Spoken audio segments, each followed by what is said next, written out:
Thank you guys for joining us for this very special episode. This is episode number 12 for you guys on the show that talks about all things in the world of TV, news, reviews, commentaries, and more. And today it is a very special episode for a number of different reasons. First of all, I would like to welcome my special guests here back that are no strangers to the channel whatsoever. These guys have been on the show plenty of times, and we absolutely love hosting them. Give it up once again for my good buddy Mike and my brother Matt here. How are you guys doing this evening? Good. Doing good. Yeah, always good to see you guys here as well. Second reason why this is a special one is this is going to be the final episode of 2021 here. It was a good year for the show, obviously, because it was the year that debuted the show, of course. 12 episodes total for this season. Started back in the summer. I've had a blast doing it. And I would say overall a pretty solid year for TV as a whole as well. Lots of different news, lots of big releases this year. A little bit more on that as we go throughout the episode. We'll talk about that in just a second. But the other thing that is really cool about this one is this is the first episode that is going to be released on multiple channels. Mike and Matt here both agreeing to promote this one on their channel as well, as this is a big collab with us and a big topic that we all wanted to cover individually. So I will turn it to Mike here if he wants to do a little introduction for viewers on his channel as well. Yeah, everybody, it's Mike's Talks and Thoughts here. Here with a nice collaboration with Nick and Matt. We're going to be going over some of our favorite shows that we saw throughout 2021. It was a pretty good year in TV. All of us have been covering a lot of stuff that's been going on. Nick with his podcast has been talking about, the winter and fall schedule, along with me talking about, the Wonder Years reboot or some other projects that have come out this year. And Matt as well has done some projects on his channel. But yeah, I hope you guys just enjoy this video. It's going to be a nice collaboration of all the shows that we saw in 2021. Yeah, excellent. That is the main topic of what this podcast is going to be. As we flip to the next slide here, we also have, whoops, let me go there. We have the structure you can see here. So these are the topics that we are going to go over here. All of the shows that debuted in 2021 that we saw here. We don't have to have seen every single episode, but enough at least to talk about it and justify it, as a segment in today's show, as well as the specials or TV-related movies that debuted this year as well. There were a handful of pretty big releases in that category that we wanted to cover as well here. And then we have shows that we started this year but did not debut. So these would be, for example, shows like The Walking Dead, for instance, is a show that I talk about quite a bit here on my channel that obviously debuted almost 10 years ago now, back in 2010, but I didn't start watching it until 2021. So we have a few examples of those as well. And then at the end of this podcast, stay tuned because we are going to each individually give you guys our top 10 favorite shows that we saw this year, whether they debuted this year or we just started watching them, covering the whole spectrum there into a top 10 here, which is really the main segment that we were all excited to definitely go over here as well. But with that in mind, before we get going here, anything else that you guys would like to add for the show? We get started. Oh. All right. Sounds good. Sounds good, gentlemen. All right. With that, let's go over it. I have a list off to the side here on my phone, so if you see me looking away, it's probably just looking at that just to keep in order here.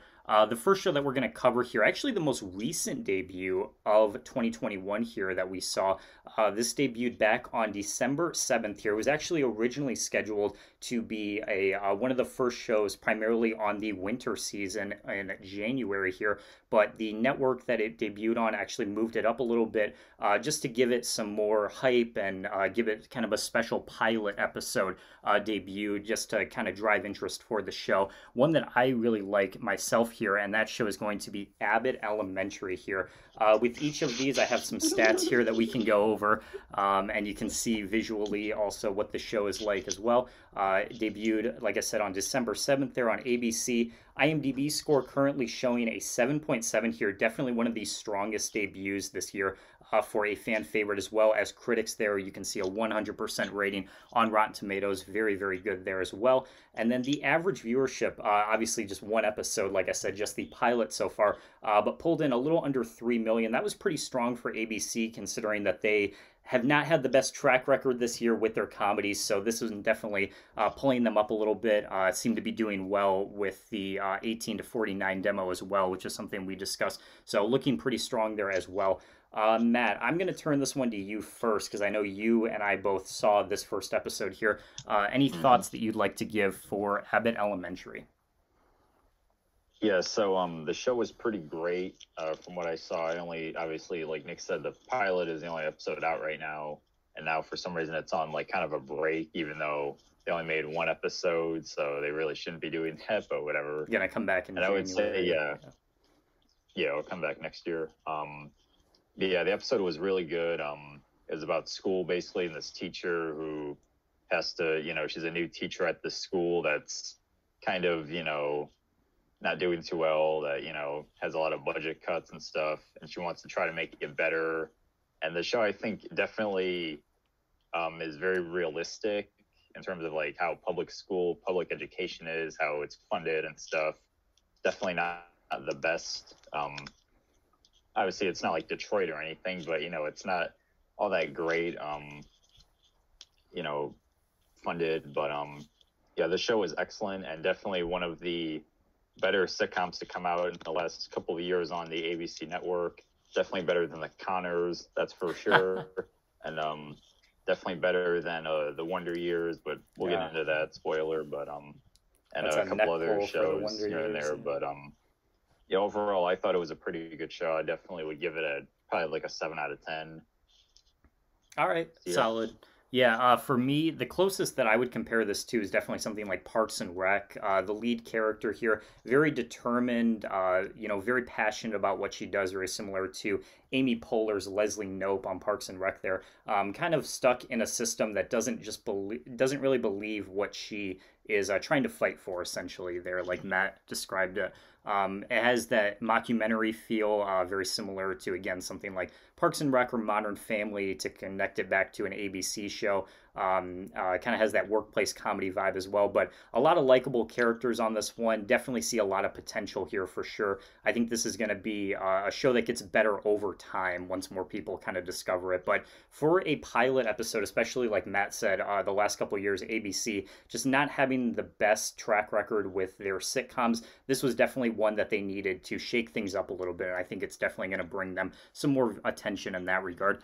Mike, I know that you weren't super familiar with it, but anything else that you'd like to add before we move on to our next show? Yeah, so I did not see this show. This is one that, you and Matt saw. I was looking a little bit on it because I saw you guys mentioned it, just looking up like what it's about, and it sounds pretty interesting. Definitely, I think one of the better ones that's been released, towards the end of the year. Definitely something I'd watch over, say, The Connors or Home Economics, something like that. I'm not sure if I'm going to personally be getting into it, but a 7.7 out of 10 for the start, that's not bad. It can always go up from there, and it sounds like a solid sitcom that could stay around for years to come. So yeah, I would say pretty solid, even though I haven't seen it. Yeah, shout out Tyler James Williams as well as one of the leads here. He played Chris on Everybody Hates Chris. You probably know him for, so he was great on the show as well, one of my favorites. All right, with that, Abbott Elementary there. Let's move on to our next one here. Definitely a bit of a different style here, moving on to a drama comparably to a sitcom here. This one debuted on FX back in September here. It has an 8.4 for IMDb, a 69% showing on Rotten Tomatoes, and averaging a little over 500,000 here. Of course, it's cable, so you expect a little bit lower viewership. This one, American Crime Story Impeachment here. This is the third season of American Crime Story anthology, very similar to American Horror Story here.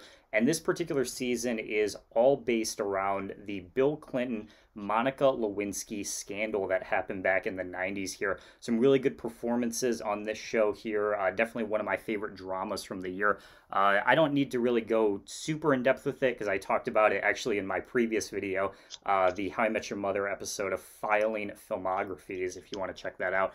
But I'll turn it to these guys if they have anything else to mention here. Maybe you heard some buzz around the show a little bit, maybe some of the performances. Mike, if you want to add anything to it. Yeah, so I'm seeing on the slide here. I actually didn't know this because I haven't looked too much into the show. So Eddie Falco, does she play Hillary on She the show? does, yes, she does, from The Sopranos. Yep. Yeah, of course, Sopranos. I know Matt's definitely gonna have something to say about that later on. But yeah, it looks good. 8.4 out of 10. That's a really solid rating, especially for IMDb. If you're anything above 8, that's really good. You know, I know you definitely were recommending it to me when we were talking about it. It definitely sounds interesting. Yeah, for sure. Matt, anything you want to add here? Not really. I don't really know much about this show, so Yeah, move on to the next one here. fair enough. Yeah, definitely what I'll say here, definitely just a lot of recognizable names. You saw Edie Falco, of course, people like Beanie Fieldstein, who you might know from Booksmart, a great movie, who plays Monica Lewinsky on the show, and then the name that actually got me into it, Kobe Smulders from How I Met Your Mother as well as a reoccurring character. But yeah, just a lot of talent on this one. Highly recommend it if you get a chance to check it out. Let's move on to our third show here now. Again, we've been talking about some really good stuff, but we want to go over everything, whether we saw it and we liked it or we didn't like it. And our next show is an example of the latter here. Call Me Kat. I hate to bring it up, but we got to cover it, fellas. Call Me Kat. Let's just say pretty underwhelming for 2021. Definitely one of the weakest debuts this year. This actually came out all the way back on January 3rd. It was one of the first debuts this year on Fox there. A 5.1 on IMDb there. Definitely not a great score there. 20% on Rotten Tomatoes, even worse. And very, very stilted viewership numbers for Fox there, 2.6. This was a show that I think had a lot of potential. A lot of people from The Big Bang Theory attached to this project, like Mayim Bialik in the lead role here as Kat, Jim Parsons as an executive producer, a few other writers and directors from The Big Bang Theory attaching their names to this. But somewhere down the line, man, this just fumbled the ball. The source material, Miranda, which is a UK-based sitcom, that's kind of what it's adapted from, just did it so much better about 10 years ago, and somehow it just did not translate at all here to the US. I saw one episode, the pilot, just to see what all the hype was about, and I instantly was turned off by it. Just did not find any redeeming qualities here whatsoever. Matt, why don't you go next here? Anything on Call Me Kat here that you'd like to say? Yeah, so I'm in the same league as Nick. I only saw one episode, and it was the pilot, and it was really bad, and I hope that this show does not get picked up for another season because this show is just awful. Like Nick said, Mayim Bialik from Big Bang Theory, yeah, terrible performance, as well as Susie Kurtz from Mike and Molly. Oh, yeah, that's love right. that show. That one of my favorite sitcoms of all time. She's just awful in the show, and everybody else, all the other names I don't know, they're just terrible. So, yeah, this show is just really forgettable, not too funny, and yeah, just not a good one. Yeah. Mike, would you like to add some comments to Call Me Kat? Yeah, so I am a pretty big defender of Big Bang Theory. So I do like Mayim Bialik, but for some reason I just knew once I saw this was announced and kind of saw what it was going to be about, I was like, this is going to flop. I kind of felt like it was going to flop. It really did. I think that Mayim Bialik needs to focus more on Jeopardy because, of course, she's kind of having that gig now. She's been a reoccurring guest host on there, filling in, of course, for Alex Trebek, trying to find a new host. She needs to put all her energy into that, and this show needs to just be canceled. Honestly, just yeah. How it got picked up for season 2, I will never know, man. Someone behind the scenes is doing something with a Fox executive, and it can't be pretty, man. That's all I gotta say. Yeah, and the thing is, it's not like Mayim Bialik doesn't have experience with sitcoms. I mean, even before Big Bang Theory, she did Blossom for years. You know, really, really recognizable name. But it's just there's nothing here for her to work with. You know, the writing on this show is just so bad. That's really its biggest crime. So, which is unfortunate because it had a lot of potential. But Call Me Kat, easily a thumbs down from the three of us here, without question. Let's move on to our next show here. Another one that kind of had some big potential, but unlike Call Me Cat, definitely capitalized on it far better than this one did here. Actually, one of the most anticipated reboots of the season here from one of the biggest dramas. We got Dexter up next. Dexter New Blood. Mike, I'm going to have you take this one away. Go for it, my guy. Oh my gosh. Anyone who's seen my channel knows Dexter is one of my favorite series of all time. And this show has not disappointed. Oh my gosh, I have so much to say about this great show. You can see with the scores there. I know it's a little bit lower on Rotten Tomatoes, but IMDb 8.9 out of 10. It was above 9 for a lot of the time. It's just been so great. It's a little bit more than halfway through the season. Every episode's been great. I love going through on Reddit and reading the theories of what people say or what the discussion for the episodes. This is one that every Sunday I cannot miss it. I have to watch Dexter New Blood on Sunday. It is that good. It brought back the original showrunner Clyde Phillips, and I truly do believe if he was running the show from seasons 5 to 8 on the original show, like he did for seasons 1 to 4, this would be considered a top 10 show of all time. That guy is just so great. Michael C. Hall back in the lead role is amazing. They have a lot of great actors and actresses brought in for this series that are just so great, and it is not disappointed. This is a big thumbs up for me. Yeah. Correct me if I'm wrong. Was it not the highest rated drama at one point on IMDb? I think when it first started, it was like a 9.6 or something, which was above like your Breaking Bads, right, your Sopranos, all that. So, which is that's awesome, man. That's super impressive, especially for a reboot this late in the game, to get a score like that. Matt, why don't we turn it to you? Anything on Dexter here that you'd like to say? So for me, I have not watched the show yet, but I do understand why it did get brought back, because I know obviously the finale of Dexter is awful and one of the worst TV finales of all time. So I understand why this show got brought back, but we will talk about the original in a few minutes here as well, so I'll talk more about Dexter there. But yeah, this show, I just haven't seen it yet.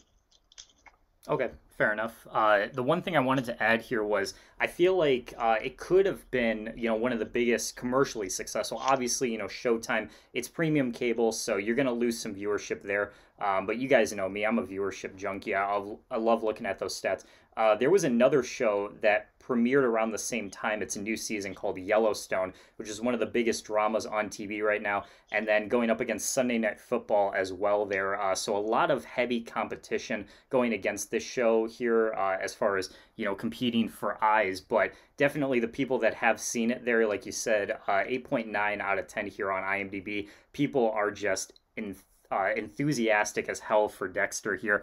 Michael C. Hall, of course, one of the most celebrated actors. Like, this is really a must-watch show for 2021. So glad that people like Mike here are having such a good time with it, because for the fans that had to, sit through that awful, last season, arguably, and then definitely the last hour of the show, man, they deserve something like this for sure, and I'm glad that it paid off for them for sure. All right, with that, let's jump to another Fox sitcom here that debuted, believe it or not, on the exact same day as Call Me Cat here, but in a very different style here, animated this time, and I would say a lot better than that trash. Next up, we got The Great North here. Matt, I'll turn this one to you here.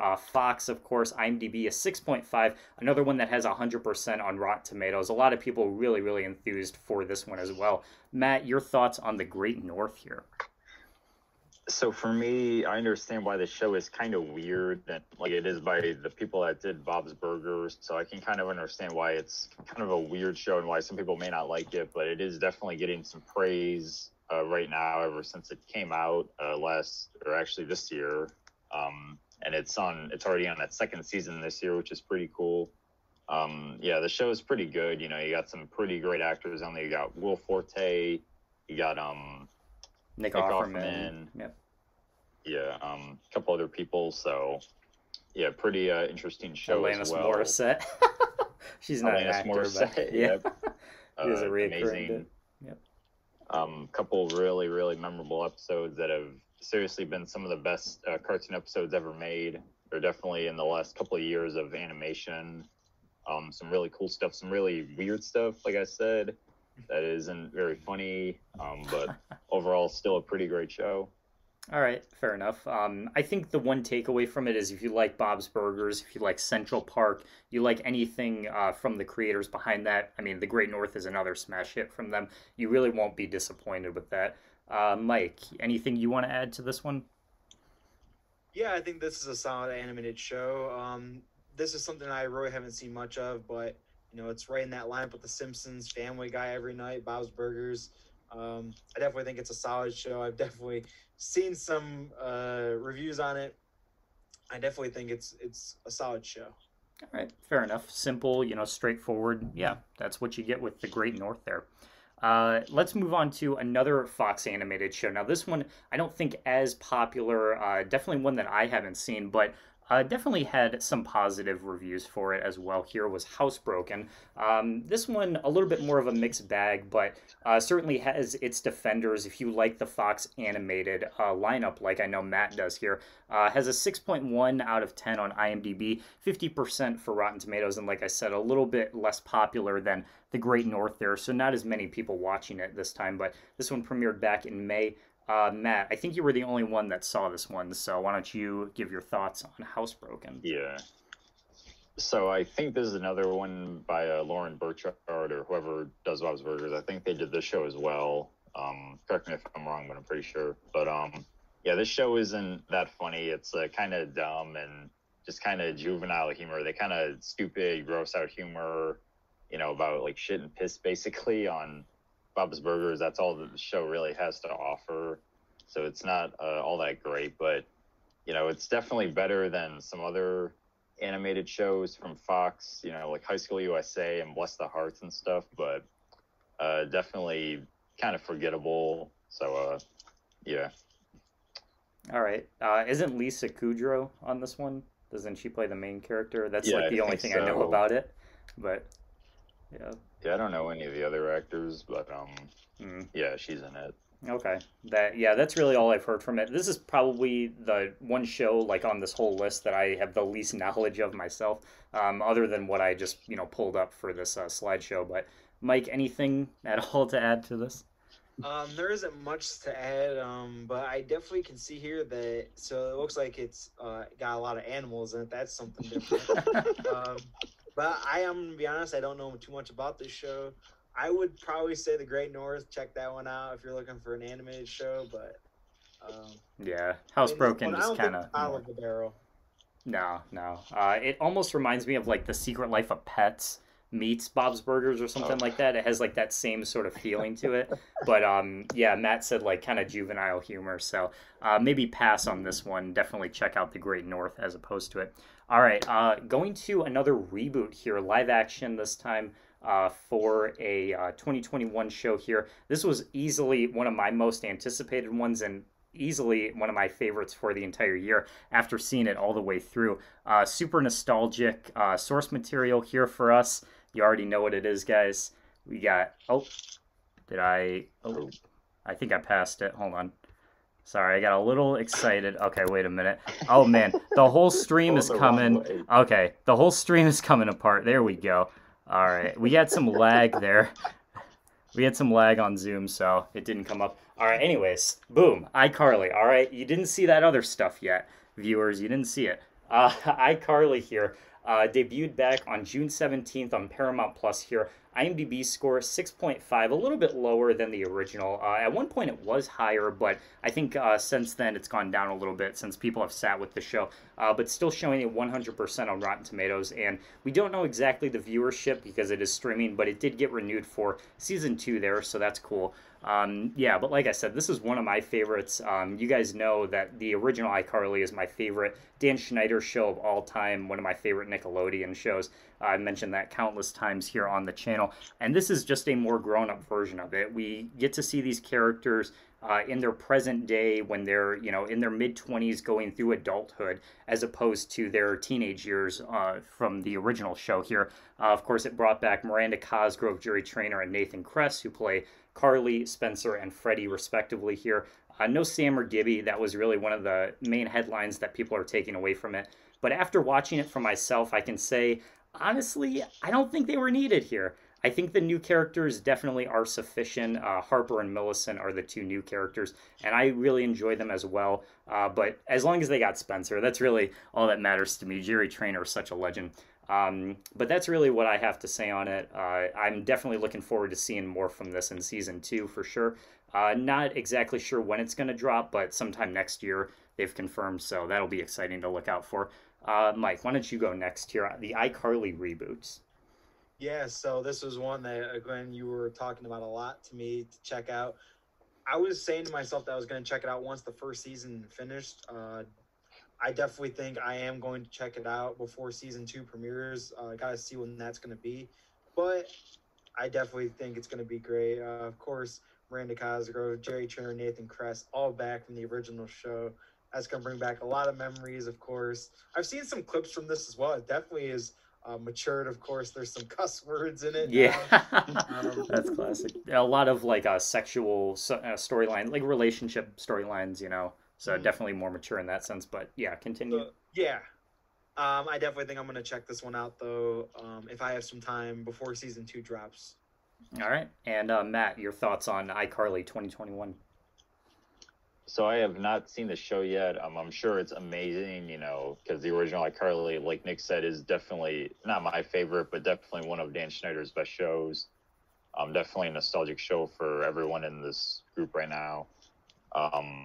Yeah, I know a lot of people were obviously pissed when, you know, when Jet McCurdy didn't come back, when it was the new chick, Lacey Mosley. I think that's how you pronounced it. But, you know, that's how industry works. You know, sometimes actresses don't want to come back, you know, just deal with it. So all the people that are pissed about it can just shut up and just not talk about it. And, yeah, I hope that this show definitely continues on for a while. Yeah. Yeah, I agree for sure.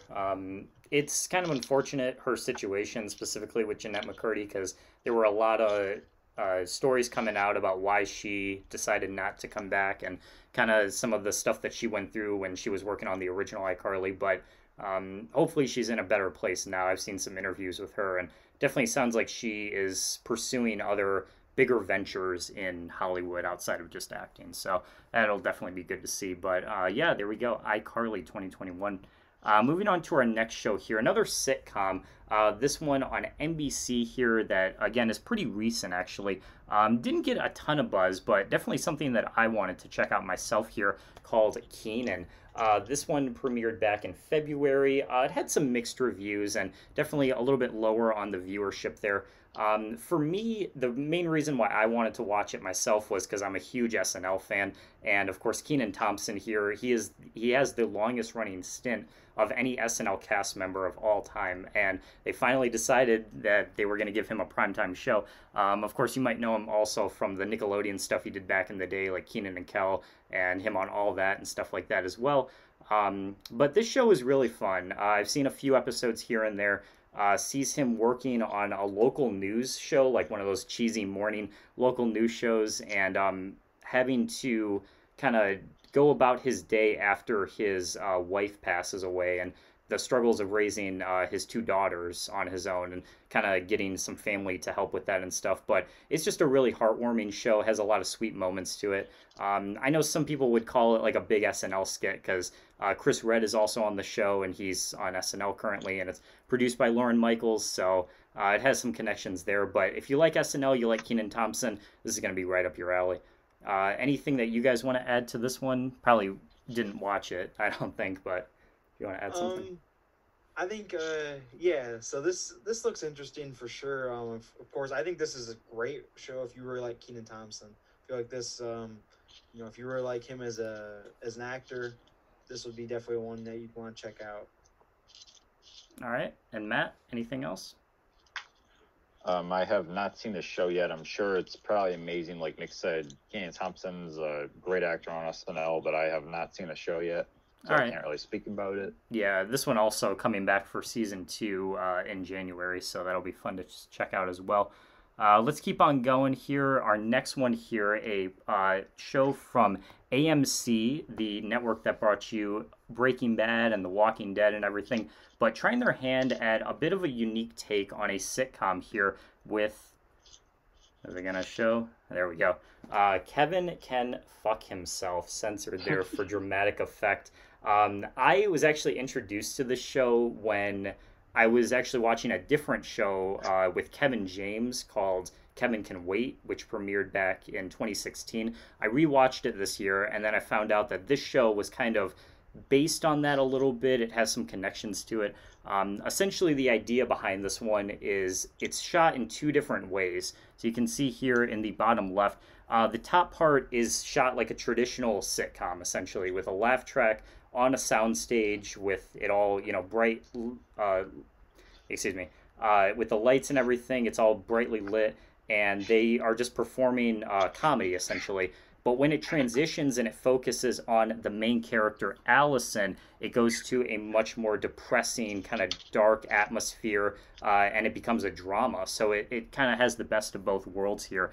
Very, very unique show, very unique story as well. Definitely got some critical praise there. Annie Murphy from Schitt's Creek on this one, playing the lead character. She's a great actress as well here. Definitely one that I recommend just for how kind of different it is. And unique, like I said. I'm trying to think of a different word, but unique there is really the best way to describe the show. Again, I don't think you guys saw this at all, but if you want to add anything to it. I actually really thought that this, when I saw the title, I thought Kevin James was a part of this. Oh, yeah. I remember you saying he's always like and that. then I looked, I'm like, oh, he's not on this. No, different, but yeah. Matt, anything?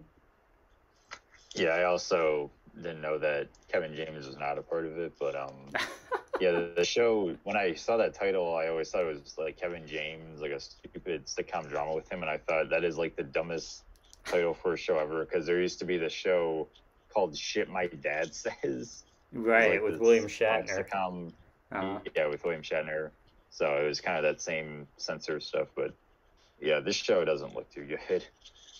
Oh, all right. Well, I mean, yeah, it's definitely not going to be for everyone, but if you like that kind of mix of the two, then definitely worth checking out there. All right, let's move on to the next one here. This was another one that I was super pumped for myself. Another one that's kind of a spin-off or based in a existing franchise already that premiered on NBC not too long ago and is currently in its second season here. We have a Law and Order Organized Crime. Man, oh man, you want to talk about, this is to me what Dexter New Blood is to Mike here. I was super excited for this one. Obviously, I'm a big Law and Order guy here, and the promotion and all the hype for this show with Elliot Stabler coming back, played by Christopher Maloney here, coming back and just being part of the franchise again was super exciting here, giving him his own spin-off off of Special Victims Unit, of course. Debuted back in April, currently showing a 7.7 on IMDb, a little bit lower on Rotten Tomatoes. A lot of critics kind of thought that the kind of introduction, the way that they brought him back was a little forced and didn't really get it, but the fanfare on this show definitely holding it up, like I said, on IMDb there, and averaging around 3.5 to 4 million viewers there. But yeah, I mean, if you're a big Law and Order guy like me, you love crime dramas, essentially. It doesn't really play out like traditional Law and Order. It plays out more just like a standard crime drama, like The Sopranos, like a Wire sort of thing. Has ongoing storylines, has a central villain per season that Stabler and his team is trying to track down here. There's great chemistry with all of the performers on this show, and obviously its connections to SVU is definitely a worthwhile watch, watching them together to pick up on all the little details there. Mariska Hargitay guest stars a lot on this show as well as Olivia, so that's always fun to see. But yeah, this is a great one, easily one of my favorite dramas of the year. Turn it to you guys, again, if you have anything to add. Not really. Nothing? I was going to say that this is one you should definitely watch if you're a big fan of the Law and Order franchise. Yeah. I definitely feel like this is a really good one to check out. I don't know too much about the franchise, but I just know from the lore of the franchise, I know how big of a character Stabler is in the series. So I definitely think this is a good watch for anyone who's a fan of the franchise. Yeah, I think you would like it. I think it'd be a good kind of way to get into it, if you weren't super familiar with it. But yeah, definitely highly, highly recommend it for me. All right, so with that, let's pick it up and let's go to our next show here. Now, as we Oh talked about God. before, we have iCarly. That was a reboot, kind of, a makeover of a classic Nickelodeon show that was received very well. This, on the other hand, is a spin off for a classic Nickelodeon show, and it was not received No. well at all by anybody, and it's No. called The Patrick Star Show. Oh God. Now, I can tell you right off the bat here, if you need Fucking an argument, a idiot. justification, whatever, for Hollywood to never do reboots ever again, you just say these four words to them: The Patrick Star Show. Everyone knows how infamous this is now. Looking at the scores here, we got a 3.6 and we got an 8% audience score on Rotten Tomatoes. Deadass, probably the lowest I've ever seen for a TV show on either one of those. I was shocked the first time I saw that. And you can see the viewership too. SpongeBob, even nowadays, even 20 years later, is still pulling in really good numbers viewership wise. This can't even crack 500,000, my guys. This is dead on arrival, my friends. And Matt, I feel sorry because you had to endure this. You were the only one that saw it. Yeah. Yeah. So What do literally, you like, got? this came at the worst time of my life because literally, I'm just gonna tell this quick story. So a couple like months back in the summer, in this house, we had no power for like 7 days. So I went to my aunt's house and I just happened to catch this show on, and there was so much good stuff on, but I decided to watch this show because it was brand new and it was debuting that day. And I sat through 2 episodes and it was so fucking bad. And I have such a bias towards it now that I could never look at it in a positive light now. And seeing the 3.6 on IMDb and the 8% on Rotten Tomatoes, yeah, it deserves it. It is so bad. So I definitely do not recommend this show to anyone. Yeah. Mike, your thoughts, whatever Man, they I have may be, two on this spin-off here. I have two words for this show that come to mind: cash grab. Piggyback off of the Absolutely. SpongeBob name. It's just the show doesn't even make sense, like in the continuity of the story. Like I haven't seen those later seasons of SpongeBob. I just don't think that they're worth my time watching. And then this, I've heard, it doesn't even have the continuity. Like Patrick doesn't have like a sister or anything, or like his parents are totally different. This is just like a cash grab, pigging off of the SpongeBob name, and it did not do it well at all. No, no whatsoever. I'm just curious if you guys know offhand anything comparably for Camp Coral, which was the other big spin-off from SpongeBob that Lord. debuted. But that one, I don't think any of us have seen, so I'm just curious if you guys heard anything about it. But I never saw it, but I did see the third movie and it was horrible. yeah, So I was gonna say with Camp Coral, I know there's like a plot hole in it where like, because you know in the original show how Sandy and SpongeBob meet for the first time like in the show, right. and then in Camp Coral it's like they've met before when they were little. It's like, but then you find out that like Sandy came back in a time machine. It's like, it's so weird and Dude, like yeah, so like just the continuity and like the plot is just so like it does not work. bro, we need a channel Frederator on this bitch, and we need a complete timeline of the SpongeBob shows, man, because this shit's confusing, dog. Nah, I feel you guys' pain, man. The Patrick Star Show, easily thumbs down from all of us here, no question about it. Let's move on to something much more pleasant here, actually in a completely different genre than what we've talked about thus far here. A game show that premiered in 2021 that me and Mike both checked out here on GSN. Big fan of game shows. If you saw Mike's channel, he recently published his top 10 favorites here, and this one I thought was a pretty good one. People Puzzler. Very simple, very straightforward game show here, hosted by Leah Remini of the King of Queens fame. Debuted back in January on GSN. 5.7 for IMDb, which is about average for game shows here. It doesn't have a page on Rotten Tomatoes just because it's not a big enough show. And viewership, it was enough for a season 2, we do know. Mike, you actually introduced me to this show, so I'll turn it to you first, because you're the game show guy of us, so you can speak on this one. Yeah, I'm always watching the Game Show Network, like when we're going and eating dinner. So like if we're eating dinner, this goes. I always know the schedule for Game Show. This is always one that appears at 6 o'clock. So I always watch it, if I'm eating dinner at 6 o'clock. And I really like this one. It's definitely like, it deals with People magazine, so it deals with a lot of different media topics or entertainment. I really like it because it's got a lot of TV topics on there. Like a couple days ago, I was watching an episode that was like 80s dramas, and it's like if you like crosswords, it's really good too. I'm really good at it, better than a lot of other game shows that I watch. So for me, I think this is a solid game show. Yeah, yeah. This just seems something that, like, is fun to play along with, like you said, just, casual to come at home at the end of the day when you're eating dinner, or just something to, kick your shoes up to. This actually seems like something your mom really would have liked, for sure. Mm-hmm. Yeah, definitely. But, yeah, I mean, it's not something that we're going to say, like, you have to go out and watch it, but, a pleasant enough show that, definitely has its due. Matt, would you like to add anything before we go on to our next one? So I have not seen this show yet, but from what you guys are saying, it sounds pretty interesting. So I will definitely look into it. But for now, I got nothing to say about it. All right, fair enough here. Yeah, just a quick, simple one to add to our slideshow. Let's move on to another big show here. This one debuting on Apple TV Plus, of all things. One of the big streaming networks now to debut and really kind of come into its own the last couple years here. But this was one of their big releases from 2021 here, a musical comedy by the name of Schmigadoon here. This one, actually, I didn't see a lot of people talking about it immediately right when it aired, but in the past few months, towards like year-end season, compiling a lot of these top 10 TV show lists, I've seen it pop up here and there. It was actually on Watch Mojo's list as an honorable mention, which I thought was pretty cool.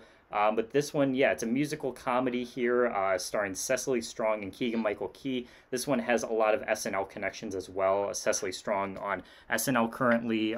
We got people like Fred Armisen on this show as a recurring character, produced by Lauren Michaels. Some of the writers from SNL I know were worked on this show. And overall, pretty solid stuff. Almost has like a Pleasantville sort of vibe to it, if you remember that movie from a few years back. Kind of has that feel to it, but essentially about these two people in this couple that kind of have a rocky relationship that just stumble across this town named Schmigadoon, and it's like a really wacky town. They're always like dancing and singing and stuff, and they kind of live in a musical essentially. And through their relationship, they have to kind of find each other again and kind of work through their rough patch here and through all these this crazy adventure that they go on, essentially. Really a lot of fantasy elements to this show, very fanciful type of series, but I really enjoyed it here. It's only 6 episodes, so really quick watch if you just want to, check it off your list there. And like I said, definitely getting some critical praise as well here through the Rotten Tomatoes score you can see.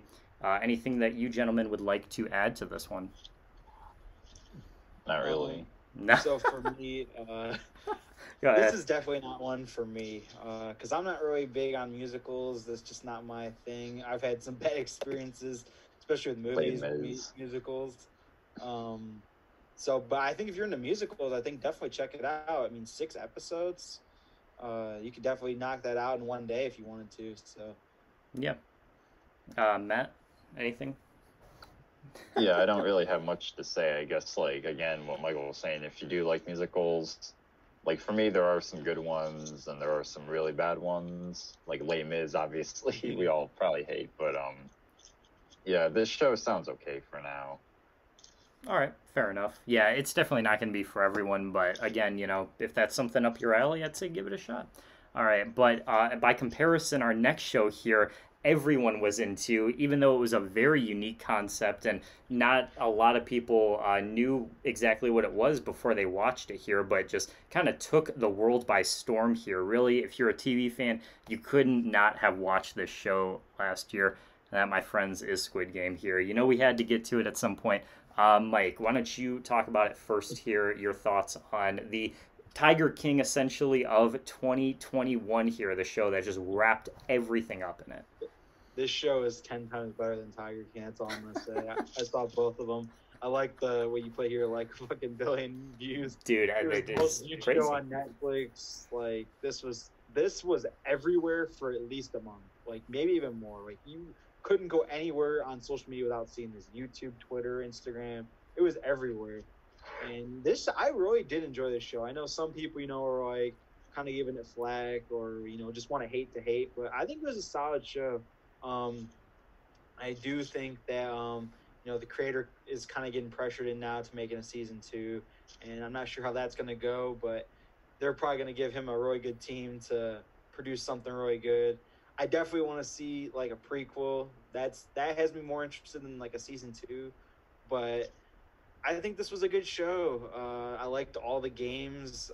The concept is something that you don't see. It's something original, not something that is rebooted or remade. I liked it. Yeah, definitely. I agree with you for sure as far as like if they wanted to do a season 2, I want to see more of the front man, sort of his origin story. Definitely, as opposed to like another competition sort of setup like they did with, of course, season 1. But yeah, I agree. Overall, pretty solid stuff. I would say maybe a hair overrated, just in terms of like the amount of media that's come out of it now, and like how much people were talking about it, just because it was everywhere. And after a while, it got a little stale. But when you're initially watching it, the anticipation in between episodes is really solid stuff. Like the way they build hype in this show, I think is really, really well done. Definitely one of its best aspects here, in my opinion. Matt, if you'd like to close us out here on Squid Game. So for me, I am probably the only person that did not watch this show, not just in this group, but just in general, because this show, like these guys said, it was so fucking big. And like everybody was talking about it at school, work, the radio, social media, the news. Everyone was talking about Squid Game for, like Michael said, at least a month, probably more.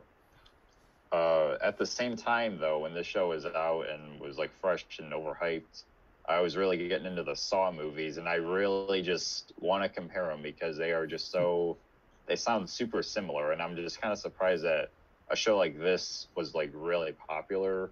And like the Saw movies are kind of, these infamous, kind of, disturbing movies. I feel like that's what Squid Game is. So I don't really see Squid Game is not for the faint of heart. Let me just point that out, man. If you can't handle blood or anything, like, stay away, man. Stay away. Yeah. So I'm not really sure why, like, this is super popular and Saw is like this horrible banned movie series that like no one should ever watch. Because like the Saw movies are pretty good, but Squid Game just, I don't know. For me, might be cool, but super overhyped and just doesn't sound too good. So yeah. All right, fair enough. I will ever watch probably. Yeah, definitely nice to hear a different perspective on it. Like as someone that wasn't as keen on checking it out compared to everyone else. So I appreciate that. Well, with that Squid Game out of the way here.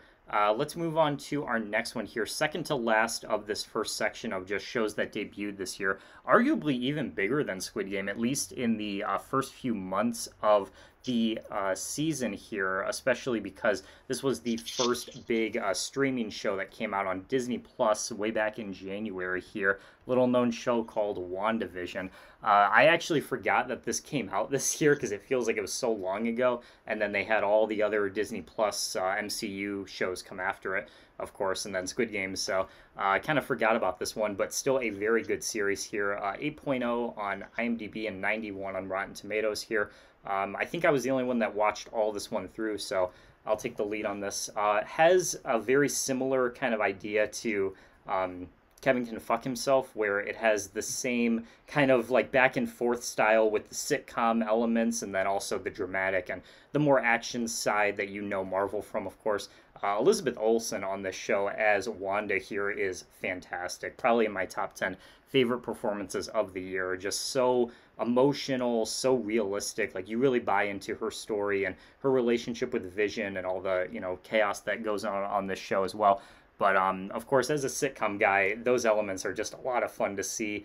They harp back to older sitcoms like stuff like I Love Lucy and Dick Van Dyke in the early episodes where it's the black and white style, and then in the more modern stuff like Modern Family and Malcolm in the Middle, I know got a lot of attention for that one in particular. So those are just fun to see how they compare to the more dramatic side of it as well there. So definitely a thumbs up for me. I'll turn it to Mike here. Any thoughts you have on WandaVision? Yeah, so I saw the pilot of this, and I really did enjoy it.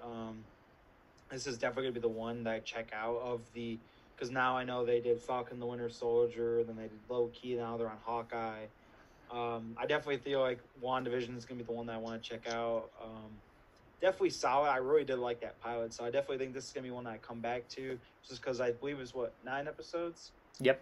Mm-hmm. Yeah, so pretty short, pretty easy to knock out, and then the Legend of Jimmy Woo. Jimmy Woo, come on, man, that's my boy. Everyone was going crazy. Randall Love Park, that, legend. man. Love that. Yep. Would you say in general, Mike, that you're a big guy on Marvel or the MCU in general? I am, but like I'm not like a huge fanatic. Like perfect example is Spider-Man No Way Home. I actually don't know if I'm going to be able to be seeing that, and it's not going to be for a while.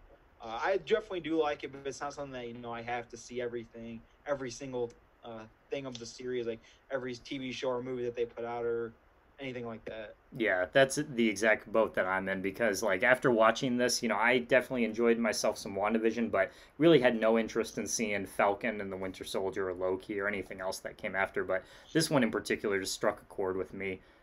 Matt, if you want to close us out here, any thoughts you might have on this one? I know you're definitely a little bit more cynical with the superhero stuff, so.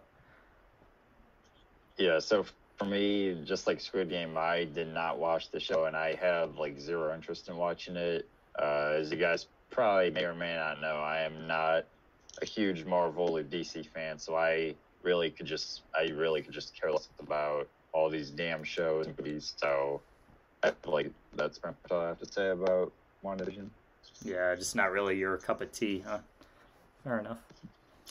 All right, gentlemen, we are on to the final show for the ones that debuted here in 2021. And just like the Patrick Star show, unfortunately, it is going to be another reboot that just fumbled the ball here. You guys know, Mike, I'm going to let you take the reins on this one here.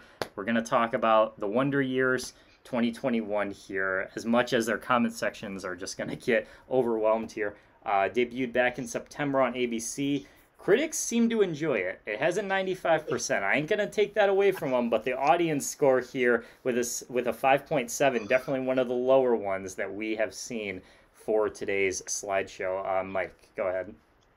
Yo, I think someone's got to be paying someone to put that Rotten Tomatoes score up because, like, there is no way this is a 95% show. Man. Like, no way. I mean, that's unreasonably high, dog, for this show and its quality. That's like higher than like some of the best seasons of TV. Like, no, like, so 5.7. Yeah, this show. I made a video all about this, whether you should check out or not, and I said that wait and see what people say after the first season. It's been all thumbs down. I definitely thought this show was going to be solid. Like, I didn't think it was going to be better than the original, but I definitely didn't think it was going to flop this hard. I'm not going to be checking this out now that I know that it's been horrible. No, don't waste your time. It's just a shame, man. It's a real shame that this had to come out and flop like this. And yeah, just a big disappointment. Yeah, definitely. That's the perfect sentiment for it. Me and Matt, just kind of on a whim, we wanted to just see kind of what this show had to offer, see if it really was as bad as everyone was saying. So we just checked it out over dinner a couple weeks ago. It was their Christmas episode they did for this first season, and I don't know about you, Matt, but I was really, really let down from it. I totally understand now where everyone's coming from. The whole basis for that one in particular was his brother comes back from Vietnam, and they just basically talk about that the whole time. So it definitely has a lot of those political topics. It has some of those more polarizing, subjects to it, like war and stuff like that. It takes place in the 60s, of course, so a lot of that's been brought up. But yeah, this one just does not do it for me whatsoever. A lot of ABC shows this year just really, really were underwhelming, and this was the best example of why that is. Matt, if you want to give your thoughts on it. Yeah, so I believe that we saw this one the same night we saw Abbott Elementary. I don't know for sure, but no, you saw the Connors that same night. Abbott was after the live in front of a studio audience.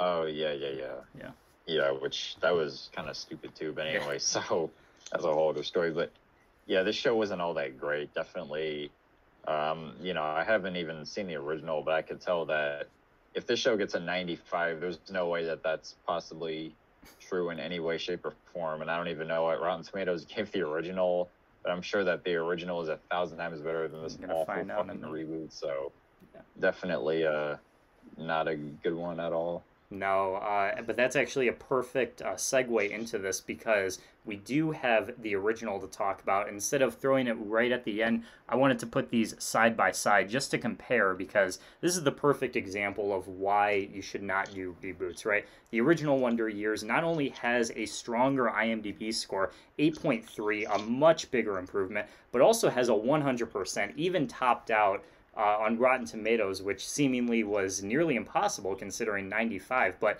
they managed to do it, guys. That proves this show's legacy. That proves this show's just, you know, longevity as far as one of the best sitcoms out there, and one that Mike started this year. You can give your thoughts on it for sure. Yeah, so I got through. I'm in the middle of season 4 now. It's 6 seasons, and I like it. I definitely think it holds up.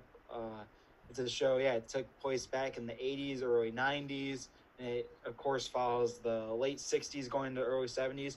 And I don't really know too much about the politics in the other one, but really the only thing they mentioned that I've heard, like, you know, that would bring up concern is the Vietnam War. They talk about that. That's it. They don't bring up any other issue going on then. They don't need to. You know, make it fun. The relationship between Kevin and everyone else, that's like my favorite part of the show, is Kevin's relationship, you know, with his best friend, with his girlfriend, with his brother and sister, his parents. It's like just the heart of the show is Kevin's relationships with everyone else. So I really like this show. Yeah, I think it's a big thumbs up. Super relatable, right, is what you'd call it. Yeah, it's a very relatable show. Even now, like growing up nowadays, it's still so relatable. Just kids being kids. It's because a lot of the storylines that happen, and like I said, this is supposed to take place in the late 60s, happened to me personally growing up in the 2000s. So just super relatable. Yeah, timeless stuff here for sure. Yeah, I haven't seen any myself, but definitely based on Mike's comments, it's one that I want to look into a little bit, and I think Matt would definitely feel that same way. I'm sure. Yeah, I have not watched the show either, but I'm sure it's pretty great, and I'm sure it's definitely better than that horrible reboot. Everything is better than that horrible. Dude, I would take Call Me Cat over that. I'm not even capping, bro. That's dog, like dead ass, man, dead ass dog.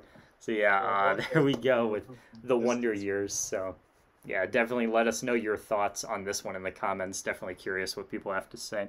All right, transitioning from that, let's talk about our next set of projects here that we had, that we got the, that we were able to check out in 2021 here. A few big TV specials slash movies that were related to various TV shows that debuted throughout the year here. We have a few of these, starting with one that I think a lot of people were really, really hype on, were really excited for. Damn, it did that same thing again. That we're really excited for to check out, based on a very popular YouTuber slash now just general entertainer, Bo Burnham here, with his Netflix special, Bo Burnham's Inside, that debuted back in May here. Critically acclaimed here, 8.7 and 93 on Rotten Tomatoes. Was I the only one that saw this one? Did you guys watch this at all? No. Oh, all right. I'm not the biggest Bo Burnham fan, but I can definitely see why a lot of people like it after watching this. The songs have been stuck in my head since the day that I saw it, and that's definitely a testament to how good his writing is and his musicianship. Funny, super relatable, almost like very challenging as well. A lot of good social commentary snuck between these as well. The whole gimmick was he made it over quarantine when everyone was stuck inside, so it's all him. There's no big, crew behind him. There's no one else helping him make all this stuff. It's just him in a room, and he's just putting it all together, and it's really interesting, some of the techniques he does to make it as visually appealing as he does here with the lighting and the colors and everything. Really, really fascinating stuff here. I can definitely see why a lot of people enjoyed it the way they did. So definitely a thumbs up from me as well here. Nothing I assume that you guys need to say on this one. No. No. All right, let's just go to our next one because this is the our next one here is the total opposite. I have no comments on this next movie, but you guys definitely do because you saw it together here. Based on one of the biggest animes of all time here. Whoops, sorry, one of the biggest animes of all time here. Demon Slayer, of course. I'm not even gonna try to pronounce that subtitle there because I'm gonna butcher the fuck out of it. But it came out in the U.S. here in April. Again, critically acclaimed here, 98 on Rotten Tomatoes, 8.2. Matt, why don't you start this one? Yeah, so right off the bat, I know that this was the highest grossing anime film of all time. Top lane, Spirited Away, Your Name, Cast on the Sky, list goes on. You know, there were so many other great anime films that I've seen leading up to this one, including some of the Studio Ghibli stuff, and a couple of bad ones like the Cowboy Bebop movie, but I went to see this one with Michael. This film was amazing. I had like no recollection of the show. I didn't know anything about the franchise as a whole at all. And I went to just see the movie just to see what it was all about. And this film was great, you know, tons of action, tons of really cool plots. I'm sure that, you know, in relation to the show, I will say that the ending was kind of annoying. I won't really say why. I'll just say it was really slow at the end. I'm sure Michael knows why, but yeah, this movie was fantastic, and I did watch a few episodes of the show after watching the movie, and they were pretty awesome as well. So, it definitely recommend this one. Even if you're not an anime fan, you'll definitely enjoy this film. And yeah. All right, Mike, you're up to bat here. Yeah. So like Matt said, I saw it with him. He was the one who talked me into it. You know, he was like, "You want to go see this?" I have not really seen much, you know, anime. I have never seen this show. I'm not really a big anime watcher, but I came into this movie and it was a really great. Like the first 5 minutes is so funny. The guy with the red hair goes, "Tasty, tasty," like, like for like 20 times, like with the kids, and then I just think it was a really interesting movie. A lot of great action scenes. I get what Matt definitely is saying though about the ending, you know, kind of going a little bit slow. But for not being someone who is big on anime, and I enjoyed it, so if you really like anime, you got to check this one out. The only other thing I have to add to it is I read that it became the highest grossing movie of 2020 because it was released in Japan in 2020, and because of the pandemic and everything, there weren't a lot of other movies, so became the highest grossing just like, you know, of the year, which is definitely a testament to the show's popularity. So thumbs up to that for sure. Moving on, another huge show that had a special on streaming this year was Friends. They had a special on HBO Max where they brought the entire cast together and they had a big reunion, and that was a lot of fun. And me and Mike both checked this one out here. Mike, I know you're a big fan of the original show here. You're definitely the most knowledgeable about it, so you can lead this one. Yeah, so this was just a nice, refreshing reunion. You know, they weren't trying to do anything, you know, too crazy with it. They got all the main casts back together. They were sitting down. I don't know if James Corden was the best host for it. Yeah. You know, I'm not really the biggest fan of him, but it was great seeing the cast back together, just giving their thoughts on a lot of episodes and moments. And this just hits so different now, knowing what happened to Gunther in real life. You know, the guy who played Gunther, he just recently passed away in real life. So this definitely hits a lot different now. But I think it was definitely a solid reunion. You know, they kind of went what they were going for, just bringing the cast back and talking about memories from the show.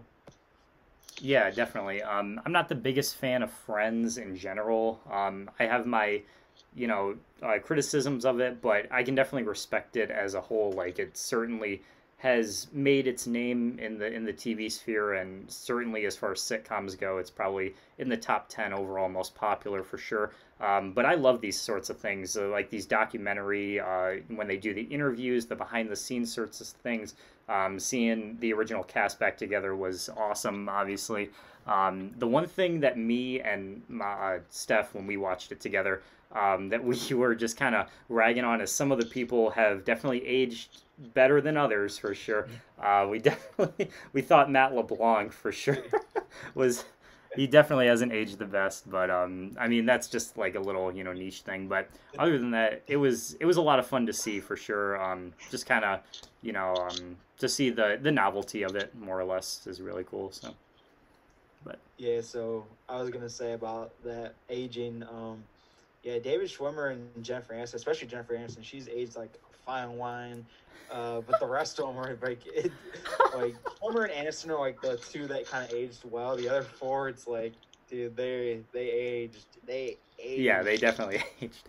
The show's 30 years old, but and then the other thing that people were saying too was Matt Perry because the explanation was he had a dental appointment that same day when they were doing the shoot with James Corden, so he sounded a little off in some of his speech. But yeah, that was kind of a talking point of this as well, like just to see what the cast has been up to and stuff like that. But yeah, but overall, I enjoyed it. Definitely thought it held up. So.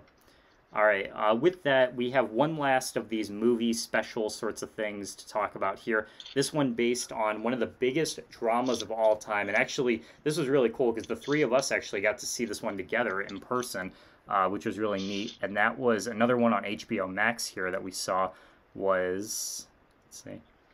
I don't want it to, fuck. Damn it. Dude, is it just me or is like Zoom like super glitchy today? Yeah. Zoom sucks. Yeah. Zoom is a horrible thing. Hopefully they're not listening. I'd rather use Google Meet than this, honestly. Yeah, we will next time for sure. But anyways, that is The Many Saints of Newark, a Sopranos story.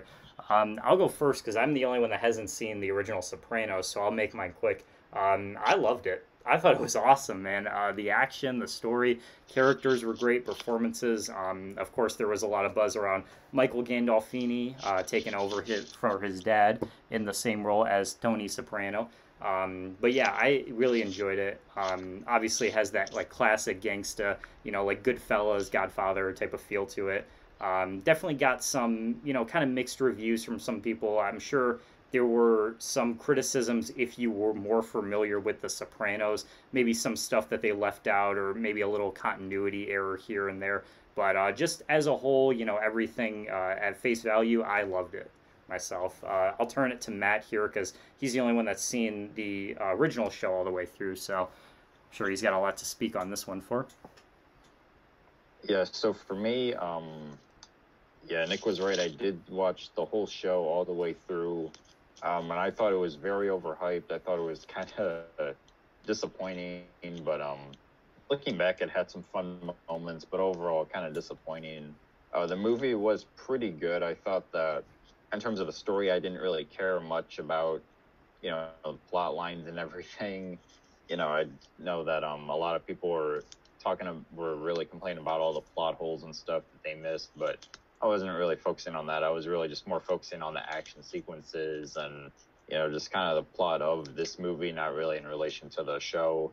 But I will say that the movie has definitely kind of gone down on my list of the movies I have watched in the last couple of months. This definitely is gone down on that list, because when I first saw it, I really liked it. But looking back, it wasn't as good as I thought it was. But still a pretty good movie. Still like a solid 7 out of 10. And yeah, definitely worth checking out if you were into The Sopranos. All right. Mike, close this out here. Yeah, so for me, I've only seen the first 2 seasons of The Sopranos, but I do like it. This was definitely a good movie. I enjoyed myself. I know that there was a guy who was actually in the mob he does videos on YouTube, and he said it was like just not accurate.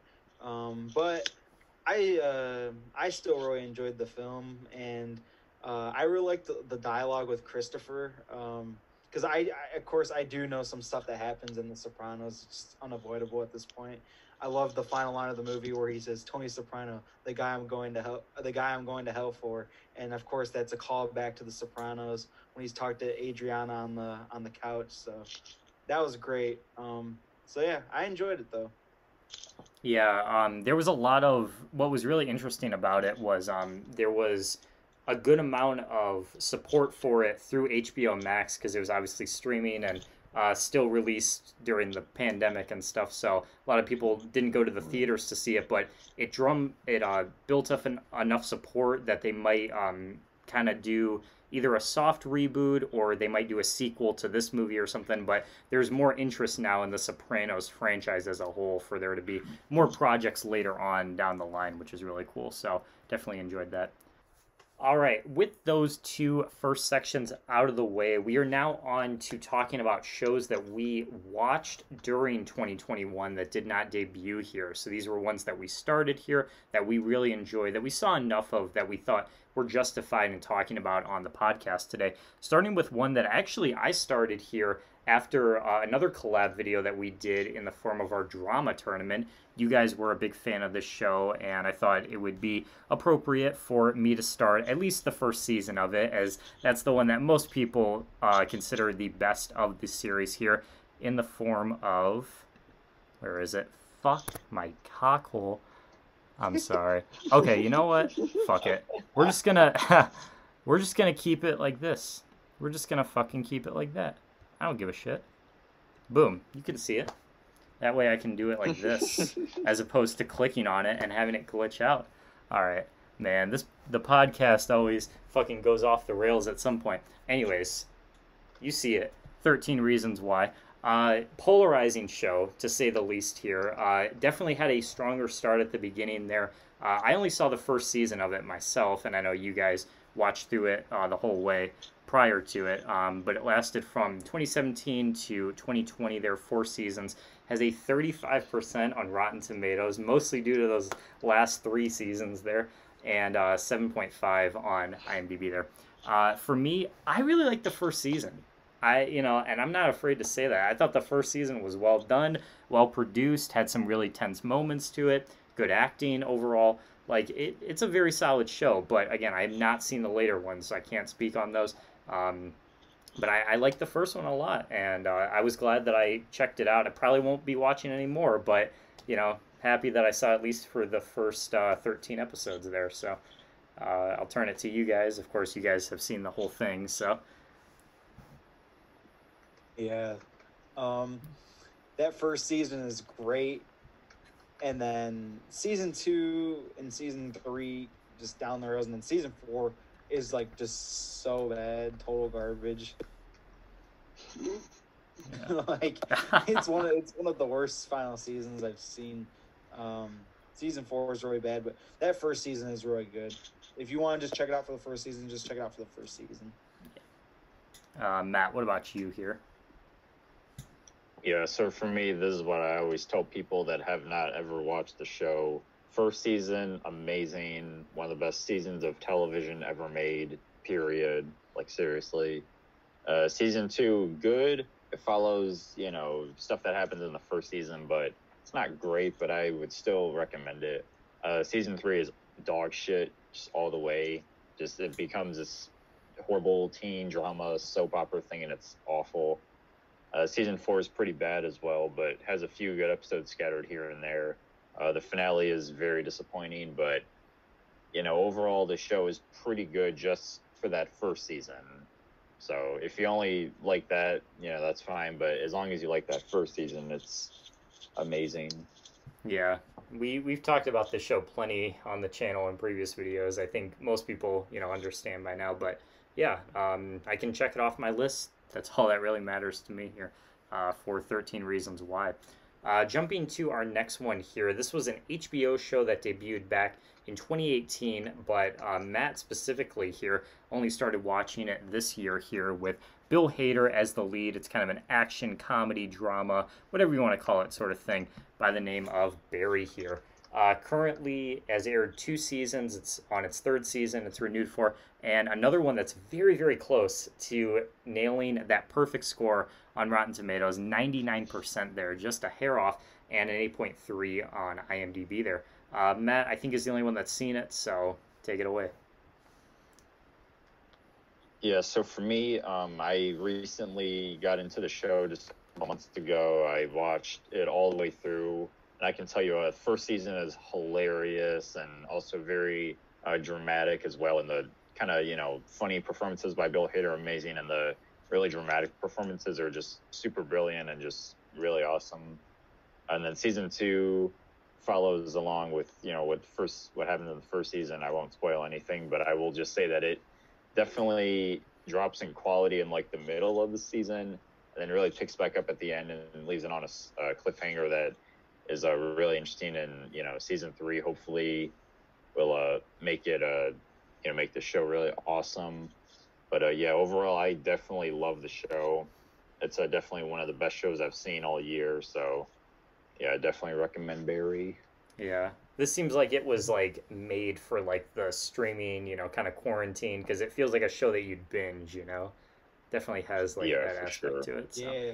Yeah, I haven't seen it, but I love Bill Hader, of course, so definitely one that I want to put on my watch list soon. Mike, why don't you close us out here?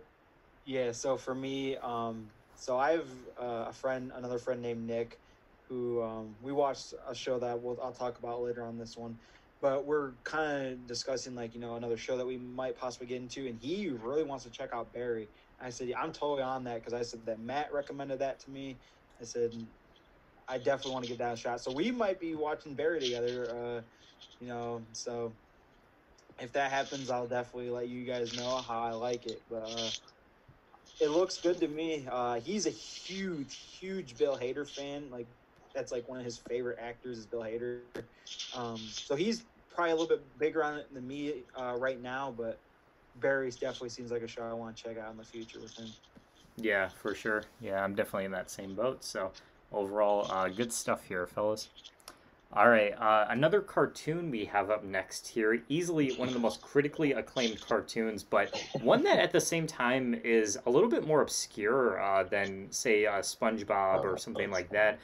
Definitely made for a sort of younger audience, like almost a preschool type audience. Once again, that Matt checked out here in 2021 here. This one called Bluey here. Debuted back in 2018. It's an Australian show, currently in its 3rd season. It doesn't have a Rotten Tomatoes score, but it does have a 9.6 on IMDb, that's a score, you might want to laugh at it, but that's a score that, like, even if you're not a kid, even if it's, like, not your type, like, this would be something to check out, regardless of anything. Because that's the closest that I've ever seen to it perfect on IMDb. I know that's definitely above like Breaking Bad, Sopranos, all that stuff. It might be the highest rated show ever on there. So, I mean, you gotta give it something for that. Matt, why don't you kind of give us a synopsis of what the show is about a little bit? All right. Yeah, so before I get into the actual show, I do know that the show at one point was the highest rated cartoon on IMDb, but yeah, it has since gone down. I think it's like Avatar now or something. But yeah, this show is pretty great. It's basically about this family of like dogs in Australia, and they have 2 daughters, Bluey and Bingo, and whatever the breeds are. I don't really know the different breeds of dogs, but yeah, the show basically just follows the lives of them, and they do a bunch of kid activities, just playing games and imagining stuff, and it's definitely. Obviously, it's for preschoolers. Obviously, it's for like little kids. But a lot of parenting groups on the internet, like Common Sense Media and stuff like that, just praise the show all the way. They say it's like some of the most brilliant kids television of all time, and it definitely is. It has some banger episodes like Camping, and a few other ones that I'm not going to mention here. But Camping is one of the most brilliant TV episodes I've ever seen in my life. So if you are not a fan of this show, if you've never seen it, I definitely recommend that episode. But yeah, this is a fantastic show. I definitely slept on it when I first saw it. When I first saw it, I thought it was just another super annoying, kind of Disney Junior show that was just not good at all. But looking back, over COVID specifically and over kind of, going through my last year of high school here, checking out this show is just amazing stuff. And, there's even channels on YouTube of, kind of adults just talking about Bluey and just ranking all the episodes, talking about all the new episodes and stuff. Definitely well deserved, because this show is fantastic. All right, sounds good. Mike, let me just ask you this outright: is this a show that you would see yourself watching? No. Okay. Not myself. No. This is a little bit, yeah. Definitely not for me. I love seeing that score though. That's great, but it's just not something for me. But if you like anime shows and if you have kids, this is perfect. Yeah, If you're a I'm in really big this. anime fan of any age, check it out. Or if have kids, and check it out with them. Yeah, I don't know how to feel about it personally. Like I'm kind of in, I got a foot in each of your boats there because like on one hand, like that 9.6, that is tempting, just to see what all the hype was about. But I just don't feel like me at this current age, I don't know if I would really buy into it as much as everyone else. But that is awesome to see that it has a 9.6 there. All right, let's move on to a show that we can all agree is definitely deserving of its praise here. One that I started watching this year, again, after our drama tournament, actually. Saw through the first couple seasons here. Breaking Bad. I mean, really don't need to harp on this one because this is another one that we've talked endlessly about, but I'll just give a brief, kind of my thoughts on it there. 9.4, 96 on Rotten Tomatoes there, ran for 5 seasons. Yeah, I'm definitely going to be sticking with it. Admittedly, after I finished season 2, I was kind of not, I didn't really have a ton of motivation to go back and watch it because there was just so many other things that I wanted to check out. But it's definitely something I need to get back into and kind of finish out because I know some of the best episodes are kept towards the end of the season, or end of the series rather. Towards season 5, I know is like the number one, and the finale, of course. But yeah, Breaking Bad. I mean, what more do I need to say? It's Breaking Bad. You guys want to give a quick word on this one? I'll just say it's my favorite show of all time. So love Breaking Bad. Just such a well-made show. Just everything about it is just so perfect. I love it. Yeah. Do you ever get sick of talking about it? Sometimes I do get sick of talking about it, but like I find myself at least once a week just watching something about it. A tier list that someone made, a ranking, clips from the show. It's just something that I find so rewatchable while just being so great. It's just I like it a lot. Yeah, I feel you. Matt, why don't you give your thoughts on this one? Yeah, so obviously this is probably the biggest show ever, one of the biggest shows ever. It's just great. If you haven't seen it yet, I definitely recommend it. It's one of, like I said about Sopranos, it was so disappointing. I thought, man, all the praise and everything was not worth it. This show, it definitely is. So this is like the one really popular, like kind of crime drama that's super popular. It has high praises and high scores on Rotten Tomatoes and stuff. That is definitely worth all the hype. So, yeah, definitely check it out. Matt, do you ever get sick of talking about Breaking Bad? Yeah, kind of, because I don't watch it as much, but I still definitely can go back and rewatch certain clips and stuff every now and then. Fair enough. Yeah, because as much as I love, and I can appreciate this show, man, I'm really just kind of, it's gotten stale, of how much, people talk about it and stuff. I mean, I love it myself and I appreciate it, but, man, I just want to, people to kind of talk about some newer stuff, and talk about some of the more, kind of more obscure stuff every now and again, but this is still an awesome one. And if for some ungodly reason you haven't seen it yet, what are you doing watching this? Go ahead and watch Breaking Bad, for God's sakes. All right, let's move on from that. This is our next show up here is a sitcom, and this one is one that Mike started this year. On NBC here, has a bit of a cult following here, despite it not being super popular when it first started, and that one is Community here. I know Mike has done a few videos on this one, so I'll let him lead this one off.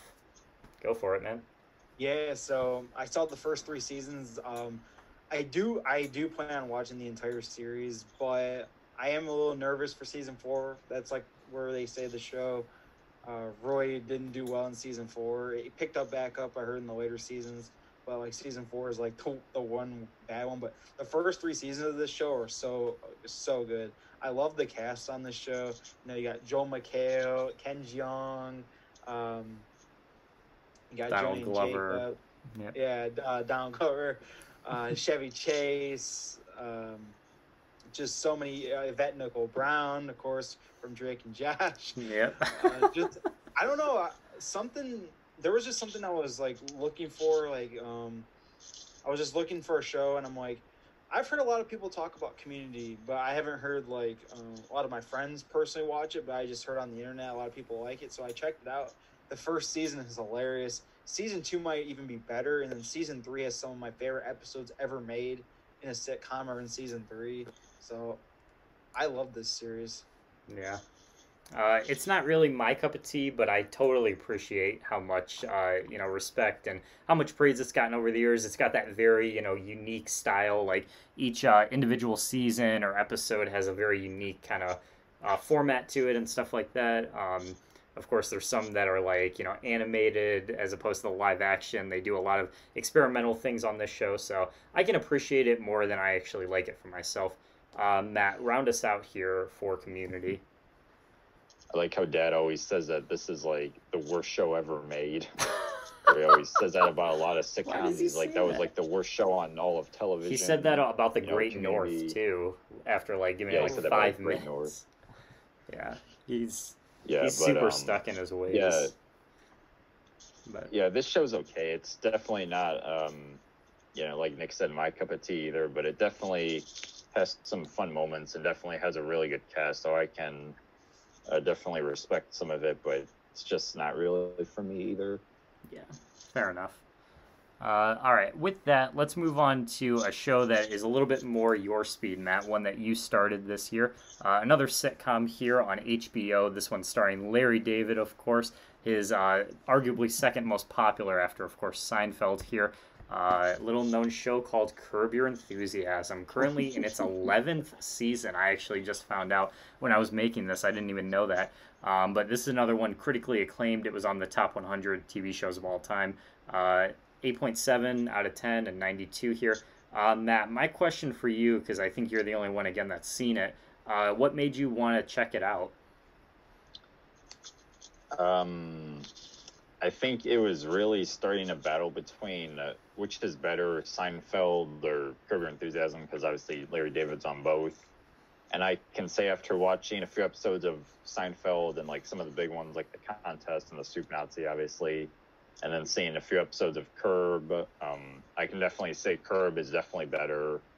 Seinfeld is still pretty good, but Curb might honestly be my favorite show that I've watched this year, or at least I've started. Definitely the best sitcom, definitely better than some of the ones that I've seen on Netflix and HBO and so on and so forth. But this show is just so funny. It's got that kind of cringy humor, kind of like The Office or something like that. So if you're into The Office, you'd probably love this show. And this show is just so fucking funny. I can't get enough of it every time I watch it. It just always makes me laugh.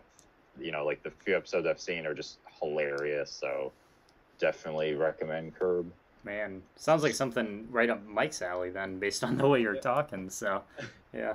But, yeah, go ahead, Mike. If you want to say something. So if you said that it's like The Office humor, then I'll definitely like it. I've heard nothing but good things about the show. Of course, Larry David's great. It's 11 seasons, though. That's definitely a grind. But honestly, I probably just check out like a few episodes here or there. Like probably just look up online what are some of the funniest episodes and watch those. Because I don't know if I'm gonna have time to get through all of the seasons like I usually like doing with shows. But I've heard nothing but good about Curb, so even though I haven't seen it, I'm gonna say definitely check it out. Yeah. From what I've seen of this show, I disagree with Matt. I think Seinfeld is better. But again, another one that, I have a ton of respect for. Larry David's a boss at what he does. So glad that it's gotten its due for sure. All right, going on to our next show here. Another one that is one of our most talked about dramas of all time here. One that Matt started this year and one that Mike is a big fan of. We talked about New Blood earlier, but now it's time for the original Dexter here. Let's let Matt go first because he's the one that started it. Matt, what have you seen of this and what's your thoughts on it?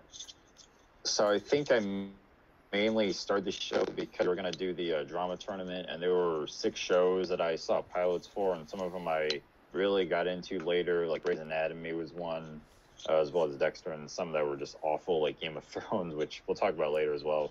But yeah, Dexter was pretty good, and recently I actually really want to try to get back into the show, get the first season again, and because I honestly did not watch all the way through the first season. I only saw about like 5 or 6 episodes, but from what I saw, it was pretty cool, and definitely something that I could probably get into. Probably not all the way through, but definitely the first couple seasons. But yeah, just pretty good performances. Michael C. Hall, Tokes. Jokes is awesome. Just Surprise, yeah, motherfucker. just Classic. And John Lithgow, obviously, but yeah, this show pretty good, so definitely recommend it if you have not watched it yet. Yeah. Mike, I know you've pretty much talked, everyone's ear off about it already, but go ahead, give a quick word on it. I saw this actually in 2020, so it wasn't one for me for 2021, but of course I've seen New Blood now, and it's so great. I think the first 4 seasons, I really do like season 5 too, but most people say the first 4 seasons are like the best of the best, and I think for anyone, like, must watch up until season 4, because season 4 is where is where Lithgow comes in. That's his season. That's revealed early on. That's not a spoiler or anything. But the only thing is, I say the first 4 seasons, but with the finale of season 4, you're gonna want to watch further on. It definitely gets worse and worse as it goes on. It's really bad, but they're writing that wrong in the finale right now. It's just a great show. First 5 seasons are incredible. Some of the best TV out there, in my opinion. Yeah, it's interesting to note because I made the slideshow and everything, and Rotten Tomatoes, this one's only sitting at 71. Only 2 of the seasons, though, have less than 60, which is where Rotten Tomatoes would say that it's negative, and those are 6 and 8 are their lowest 2 rated, so kind of, falls in line with what you said. But yeah, I mean, it's another one up there with like your in your Breaking Bads or something like that, one of the best TV dramas. So again, all the praise you've heard for it, definitely deserved for Dexter there. Let's transition again to yet another HBO show. We've had a lot of HBO today on this podcast here, but this one definitely in a bit of a different lane than what we've seen prior. A sports comedy here starring Danny McBride as its lead character here. This is one for Mike here, called Eastbound and Down. I haven't seen much of this. I saw the pilot episode just on a whim one day. I enjoyed it. I like Danny McBride, but I can't really speak on a majority of the show just because I haven't seen it. So, Mike, I'm going to give you the floor here. Take it away. Yeah, this show is just it's funny as hell, man. I love this show. Definitely one of my favorite comedies I saw this year.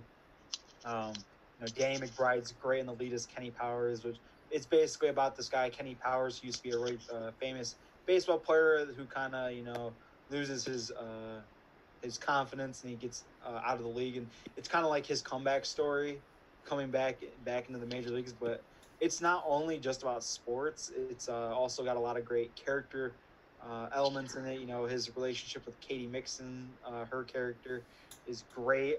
He has a friend on the show named Stevie. Their banter back and forth is hilarious. This was one that was recommended to me by one of my friends, and I definitely got to thank him because this one's great. If you like dark comedies, this is a great one to check out. Yeah, this definitely fits the HBO mold really well. I can definitely see why it was such a big hit. Matt, any thoughts on this one? Did you watch it at all? I have not watched Eastbound and Down, and I'm sure it's probably super funny, and I do like Danny McBride, a couple of his movies with like Seth Rogen and James Franco and stuff, but unfortunately I just have not gotten around to watching this show yet. Okay, fair enough. Yeah, but overall this one is another one that we approve of here. Let's move on to our next one here, another drama here, this one on CBS. This has definitely become one of the biggest kind of franchises now. There are a couple spin-offs that have come out this year and that have been really popular as well. But me and Matt actually started watching the first show in the series here along with our mom, that one being FBI. This is a Dick Wolf produced franchise. He's probably better known for Law and Order and stuff, but this started back in 2018. But me and Matt and, like I said, our mom now kind of on a trend where we watch this over dinner, another one of those types of shows. It doesn't have as strong of the critical reception as something like Law and Order or The Chicago's by comparison, but certainly just as popular in terms of its Nielsen ratings and such like that. Follows the lives of people that work in the FBI, of course, just kind of your standard police procedural. Great action here, good chemistry, good, banter between the characters. There's some recognizable faces here, like Jeremy Sisto, you might know. He's a big guy within the kind of Dick Wolf sphere. He was also on 6 Feet Under, which is a show we'll talk about a little bit later. So it's just kind of fun, seeing those callbacks. They've done some crossovers with Chicago PD, I know, is an episode where that's one that I really want to see. But yeah, this is definitely one. It's a good, platform to expand on this franchise like they've done the last couple of years. So this is one that I want to get into more of. Matt, if you want to give a quick word on this one as well. Yeah, so I have watched the show a couple times here and there. I do enjoy it. I think that it's probably honestly Dick Wolf's best show. I think I do like it more than Law and Order, to be honest. But it is tough to say because I find them both kind of in the same boat. But yeah, this is a pretty good show. Yeah, just very simple. Mike, any interest in checking this one out at all? I am kind of on the fence because I think I would rather check out Law and Order personally if I'm going to check out a Dick Wolf show. Law and Order, I've heard better things of. I know more about it, but this is definitely good. Again, if you like police procedurals, I think this would be perfect for you. If you like Dick Wolf shows, if you like Law and Order, Chicago's, this is definitely one you should check out if you're a fan of his work and that type of show. Yeah, perfectly said. Definitely. All right, going to our next one here. We kind of previewed this earlier, or Matt did at least mention this, but it's another HBO one up there with some of the greats, and one that Matt and Mike both started this year, but they have very different reactions to, so I'm really curious to see how that plays out here. The one and only Game of Thrones here. 8 seasons long. You can see, again, IMDb, one that cracks over in the 9s there, 9.2. 89 for Rotten Tomatoes. Another one that's kind of similar to Dexter, where that could be a bit higher if not for a couple bad moves on their end towards the end of the series. But Mike, this is actually your most recent show, I believe. Is that correct? Yeah. So I was trying to watch another show at the end of the year. It was between this show and I'll say I still might watch it at the end of the year, but I don't know if I'm gonna have the time. A show called Banshee. That is definitely one that I kind of want to check out. But Game of Thrones, this is one of my best friends. It's his new favorite show, so I definitely wanted to check it out. It was definitely one I was feeling more inclined to check out. I liked the first season, but it's definitely not up to that 9.2 material yet. I would give the first season an 8 out of 10. But I'm just gonna say this is one of the most rated R shows or mature shows I've ever seen. There's so much brutal stuff that goes on in this, and literally in the first episode there's literally a scene with a sex scene between a twin brother and a twin sister. That's how yeah, that's I'm gonna continue with it. I'm gonna watch all 8 seasons, and I'm gonna definitely let you guys know on my channel what I think of it. I think it's solid, but right now it's not holding up there as top 5 show of all time. Yeah, it's just got to grow on you a little bit, but yeah, I feel you. Matt, I know you have a very different answer to that though, so go ahead, man, spill it. But for me, this was another one that I watched for the drama tournament. This is, like I said before, some of the really shitty shows that I saw. This is the worst one that I saw. This show was just horrible. I couldn't even make it through the first episode and see the fucking incest sex scene, I guess. But yeah, I didn't even make it that far. But yeah, me and my mom sat down and watched the first episode, which might have not been a very good idea, but whatever. But yeah, it was horrible. It just was people running through fields, and that was the whole first 20 minutes of it. It was so bad we turned it off, and I have never come back to it, and I will never watch it again because it was just awful. So definitely one that I just refuse to watch now. Can't please everyone, but yeah, as for me, I've always kind of known of this show. Again, I've never really had interest in like this type of like the fantasy stuff like Lord of the Rings. That's just kind of what it reminds me of. But that's just never really been my bag. So I don't know if it's something that I'm gonna be coming back to anytime soon. But this is another one that I just have a lot of respect for, though. Again, up there with some of the greats for sure, based on those scores there. So with that, Game of Thrones is our next show. All right, moving on to another comedy here. This one is actually one that I watched back when it debuted a few years ago, back in 2016, but these guys just recently discovered it, kind of over quarantine, another one that was getting some buzz kind of on streaming as well here. This is originally on NBC here, and it is called The Good Place. Some of the most recognizable actors on this one, with like Ted Danson and Kristen Bell, two of my personal favorites here.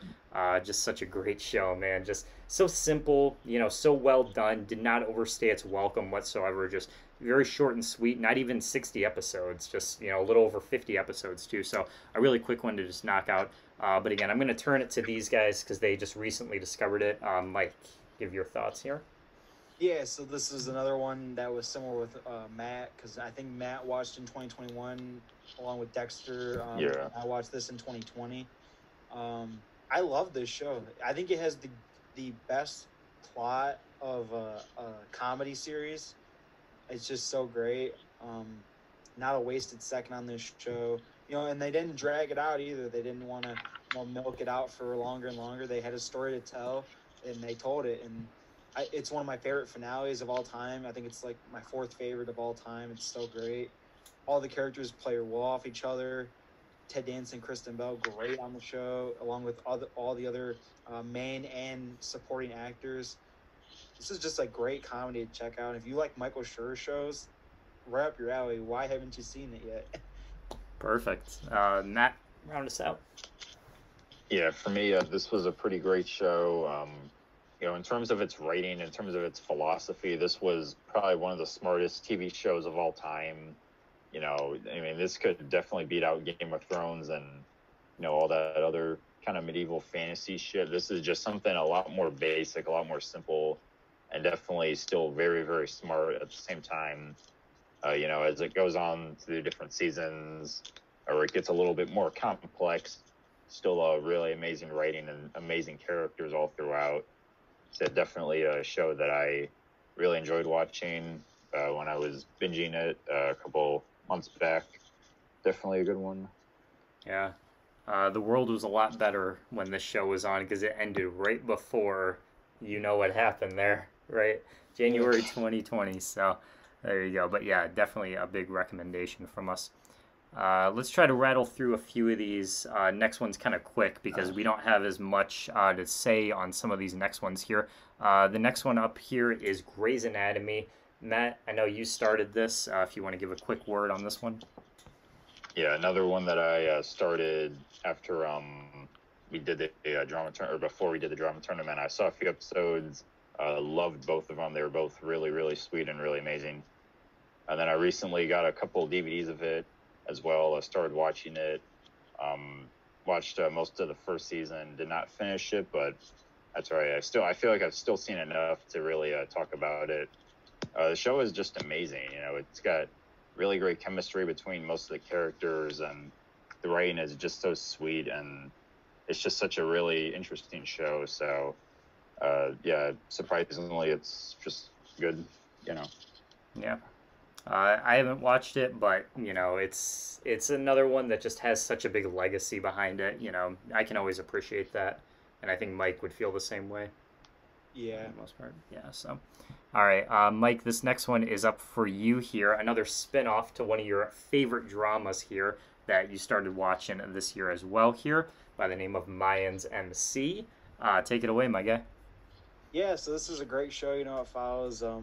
It's not a direct, it doesn't continue with the story from Sons of Anarchy, but it's in the same universe with the Sons of Anarchy and Mayans. They're different MCs, motorcycle clubs. And I think this show is pretty solid. I definitely don't think it's on the level of Sons of Anarchy. I like that show more, but this is still solid. I know it's a love it or hate it relationship with people who are fans of Sons of Anarchy of what they think of this show. But I enjoy it. It got renewed for a fourth season, so I'm looking forward to it. Yeah, well put. Again, yeah, you can look at those scores. Obviously, it's not going to compare to the original, but still very solid for the fan base there to go over. Another one for Matt here that I'm really curious in hearing about, because this was actually one of the few shows when I was putting this together that I did not recognize whatsoever. One that premiered originally on Comedy Central and then was picked up by HBO Max here, called The Other Two. From what I can gather, this also has some SNL connections. Matt, if you want to expand on that a little bit. Yeah, so the basic synopsis of this show is basically this kid that's like a Justin Bieber, Jacob Sartorius wannabe. It's basically about, his kind of fame and legacy on social media and stuff, and then his two siblings, brother and sister, and their kind of lives that are kind of, not as good, and, kind of struggling with like money and stuff. The show had some sweet moments. I watched probably, I think, all of season 1, and then kind of stopped because it wasn't as good as some other shows that I saw on HBO Max. But yeah, it was pretty sweet. It had a few pretty funny moments here and there, and the characters are pretty amazing. But I just don't have much to say about it because it's been a while since I've seen it. Okay. Yeah, like I said, I didn't know anything about it, but I was looking into it. There's a lot of celebrity cameos on this show. I saw like a lot of big names that have guest starred once or twice on this show, so that kind of piqued my interest a little bit. So something I'll come back to probably at some point. Let's move over to our next one, another drama. I'm going to give the floor to Mike on this one. He made a whole video on it, so I don't know if he wants to go into too much detail, but again, Prison Break here, one of his all-time favorites. 5 seasons there. You might be confused because the length is so long, but it originally was canceled after its 4th one, and then it was revived back in 2017, if I'm correct. Mm-hmm. Yep.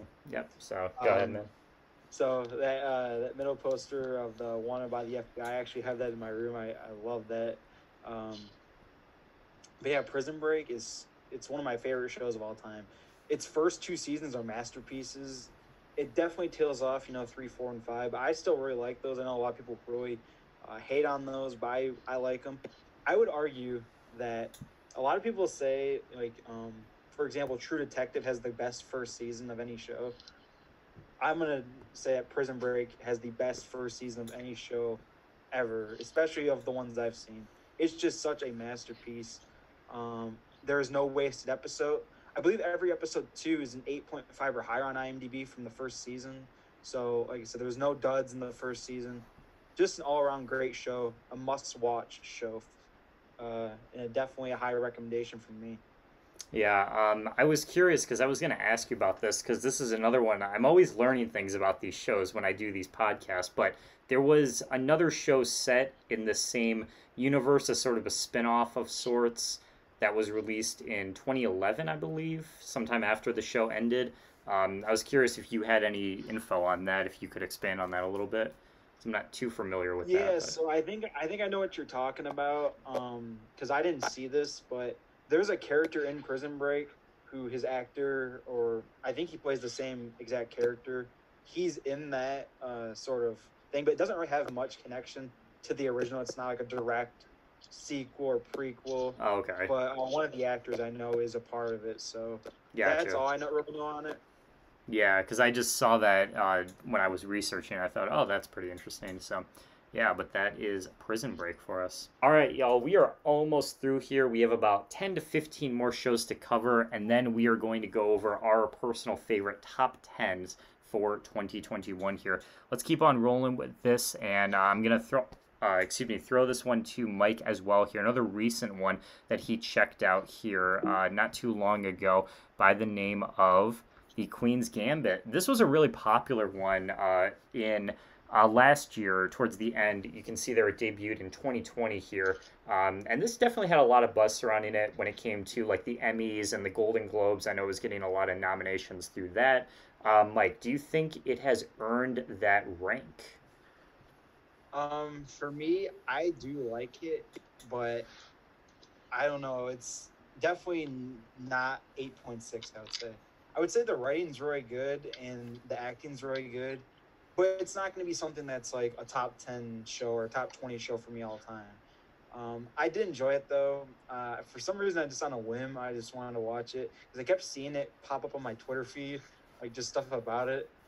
So I was like, screw it, I'm gonna watch the Queen's Game. It's only like 7 episodes, and it's definitely got some good moments. I love the character connections in the relationships.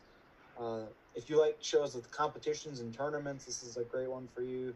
Even if you don't know much about chess, like I don't know like anything really about chess, just maybe the basics. Um, it's still just great, and this finale was super satisfying finale. Made you feel victorious in that finale. It's just really great. Yeah, I know Anya Taylor-Joy was getting a lot of buzz and stuff for her performance here, so that's like the main takeaway that I've seen from it. But yeah, overall, good stuff. All right, the next one we'll spend a little bit more time on because all three of us absolutely love this show. And surprisingly enough, even though this is over a decade old now, Mike, you really didn't start watching it until 2021 here, so you can go first with regular show here. Definitely a surprise for you, I assume, that this was definitely one of your favorites. Kind of going into this is turned into one of my favorite shows of all time. It's definitely up there on my list now. I absolutely loved it. This was a show that I saw back when it originally aired with my friend, but it was definitely one that I wasn't really into because, like I mentioned before in other videos, around the 2010 to 2012 range was around the time I was starting to get out of the cartoon, Nickelodeon, Disney Channel phase and moving on to other stuff. But coming back and watching it was great. I watched the first 5 seasons and I saw, some of the stuff in season 8 and I saw the ending. It was great. I just think this was a really well done show. Characters on it are amazing. Yeah. Matt, why don't you take the next turn here, so to speak, with regular show? Yeah, regular show is such a legendary show. Definitely one of my favorites, even now as a teenager. But as a kid, it was super funny. I still quote it like on the daily, at school, at work, wherever. I just love regular show. So definitely one of the best cartoons and shows ever made. All right, yeah, and I will definitely agree with that. Probably my top 5 favorite cartoons, just overall, definitely high up there for me. So easily my favorite on Cartoon Network, definitely. All right, this next one here, this was a bit of a surprise to me. I actually started watching this show for my most recent video when I had to talk about the Himium cast and was going through some of the other projects that they were doing. And this show popped up on my radar called Rise here. One season on NBC from back in 2018 here. Josh Radnor is the main person that I kind of, saw immediately. And I was like, oh, I definitely want to check that out, see what else he can do outside of just Himium. Definitely had some mixed reviews back in the day, but I think this show is really underrated, man. I really, really enjoyed this. I saw about half of it for the video. Definitely something I want to come back to. Has elements of kind of Friday Night Lights meets Glee almost, but definitely a lot more serious than some of those other shows. It definitely has kind of a more mature tone to it. Definitely very realistic storylines, really good characters, performances all around. Really solid stuff here. I think my only complaint with it, at least so far, is the first few episodes do kind of move a little bit slow at times. There's definitely some dead air in between scenes at times, but when it hits, man, it really hits, man. There's some good gut punches throughout the show as well here, so definitely one I recommend.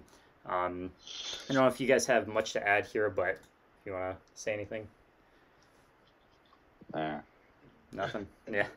Nope, good. All right, fair enough. Let's move on to our next one here. Another one that swept the world last year, kind of the first big quarantine show almost with Tiger King there, despite it being an older show, and one that Matt saw last year and this year actually as well in 2021 was Schitt's Creek here. Canadian sitcom, of course. They ran for 6 seasons. recently considered one of the best, even though I had never heard a single person talk about it prior to COVID. But all of a sudden, then it became like the biggest show, swept all the Emmys, all that stuff. Matt, I have one question for you. Do you think it deserves all of that attention? Absolutely not in any way, shape, or form. But yeah, I will say the show, for what it is a good show. It definitely has some heartfelt moments. It definitely has some hilarious moments, and then, just such a pretty interesting concept as well, and some great performances by Daniel Levy, Eugene Levy, and Catherine, or the chick that plays the mom. I don't know the actress name, but whatever. Yeah, this is a good show, but definitely was one that the kind of joke was that, just like Tiger King, the show came out or was the only thing that was really on when COVID hit. And that's like the only reason why people really watched it and really praised it, was because there was like nothing good on TV besides Schitt's Creek. And I think that, if it wasn't for that, the show, nobody would really care about it and it wouldn't really be on list now. But now it's, at like 18 on WatchMojo's top 10 greatest sitcoms of all time, which is way too high in my opinion, and definitely not worth the attention there. But otherwise, it is a pretty good show, and I do recommend it for any hardcore sitcom fan, but it definitely is overrated. All right, fair enough. Mike, any interest in checking this out after everything you've heard? Yeah, I definitely feel like I could see myself watching this. It was on my list of top 10 TV shows you could watch for free, because it's on IMDb TV. I could see myself checking it out, but it's definitely one that's not high up on my list right now, or high priority show.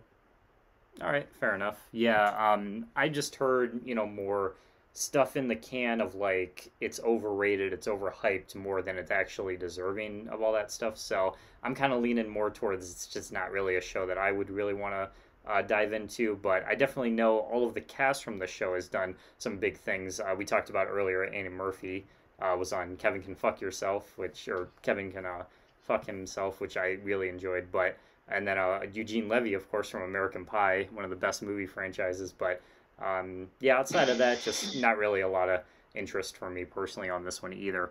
Unlike our next show here, which was another one that I didn't know anything about, but this is one that Mike brought to our attention. It kind of popped up on my radar when I was doing this project. That sounds pretty interesting to me, that they made a show based on the movie franchise Scream here, one of the best horror movies ever, in my opinion. Debuted back in 2015 and had some, pretty solid scores. Not the highest ever, but pretty solid for what it's worth. Mike, if you want to give your thoughts on this one here. Yeah, so basically what the show's about. So another one, the same friend who recommended Eastbound and Down was the same one who told me to watch Scream. And this was like, I watched it right around Halloween. If you want to get into the show, watch it around Halloween time, get in the mood for Halloween. So basically, it's kind of like the same premise of Scream. So they kind of made their own personal ghost face mask, as you can see in the picture. Basically, someone is going around killing people, and they got to find out, who's under the mask. That's pretty much what it is. And that went on for a couple seasons, and then there was a season 3 that was totally different from anything that was from the original 2 seasons. Like, because the second season follows up from where the first season ended, but the third season has like nothing to do with it. And it was horrible. Like, I remember hearing that Tyga was on it. That's like the only memorable thing. But there are rumors, there's big rumors that this show is going to come back, pertaining back to the original story, because it left off on a cliffhanger. Because the last thing they did was like a Halloween special, and it left off on a cliffhanger. So I'm really hoping that they can finish it out, because this show needs some closure. Yeah, they have a new Scream movie coming out. It's going to come out in January, so it'd be a good kind of, release strategy to do both at the same time. I'm not super big on horror in general, but Scream is like just so legendary, so I'd be curious in checking this out. I think it is more of an anthology series. I think that's why it's like the third season was so different, because it was like different storylines and everything. And I do like anthology for the most part, but I just haven't heard enough about it yet to really convince me to, dive into it. Matt, any thoughts on Scream here? So I have not watched this show, and I kind of didn't even really know much about it until we're talking about it right now. It sounds kind of interesting, but for me, this past Halloween, I did watch Scream for the first time in years because I watched it so long ago. Couldn't remember a thing about it, so I watched it this past Halloween. Definitely still holds up, and definitely one of the best horror movies out there. And yeah, this show looks kind of cool, but for me, I have not watched it. All right, fair enough. Yeah, maybe something we'll come back to a little bit later. Let's move on to our next one here. Another sitcom that Matt started watching this year that I knew about for a very, very long time. One of the most critically acclaimed, but never really watched myself until recently. Scrubs here came out way back 20 years ago in 2001.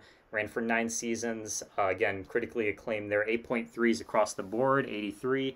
Matt, why don't we start with you here? Another one I have to ask, do you think it is worth all of that praise and acclaim? Definitely. Maybe not the later seasons, because for me, I've only watched the first 2 seasons, so I don't know about later. I know, obviously, like, the last season sucked and everyone hated it, but I don't really know how the middle of it is, but definitely the first 2 seasons are excellent.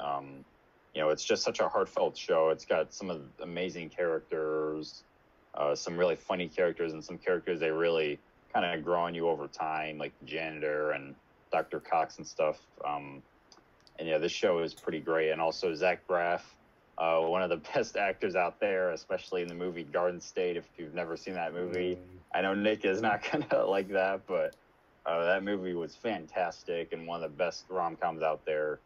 And yeah, this show is just great. It's such a great medical show. And just such a great sitcom as well. So definitely check out Scrubs if you've never seen it. All right. Mike here. I don't think you really said that you watched it, but you may have seen a couple clips here and there. I'm not 100% sure. Nope. Okay. I have not seen any of Scrubs. I know some of the actors. Sarah Chalk, of course, from Himium. That's what I mainly associate her with. But this is a show that, I don't know, I might get into it. It's not one that I'm opposed to watching, but again, with the medical shows, just not for me. But I know this is like more of a comedy than a drama. So maybe one day I'll check it out, but it's something that won't be for a little bit. Yeah. For me, hard to disagree with Matt. I'm just not big on this one, really. I don't like Zach Braff, frankly. Anything that I've seen him in, like any of his other work, it's just not my bag. Garden State was just not worth it.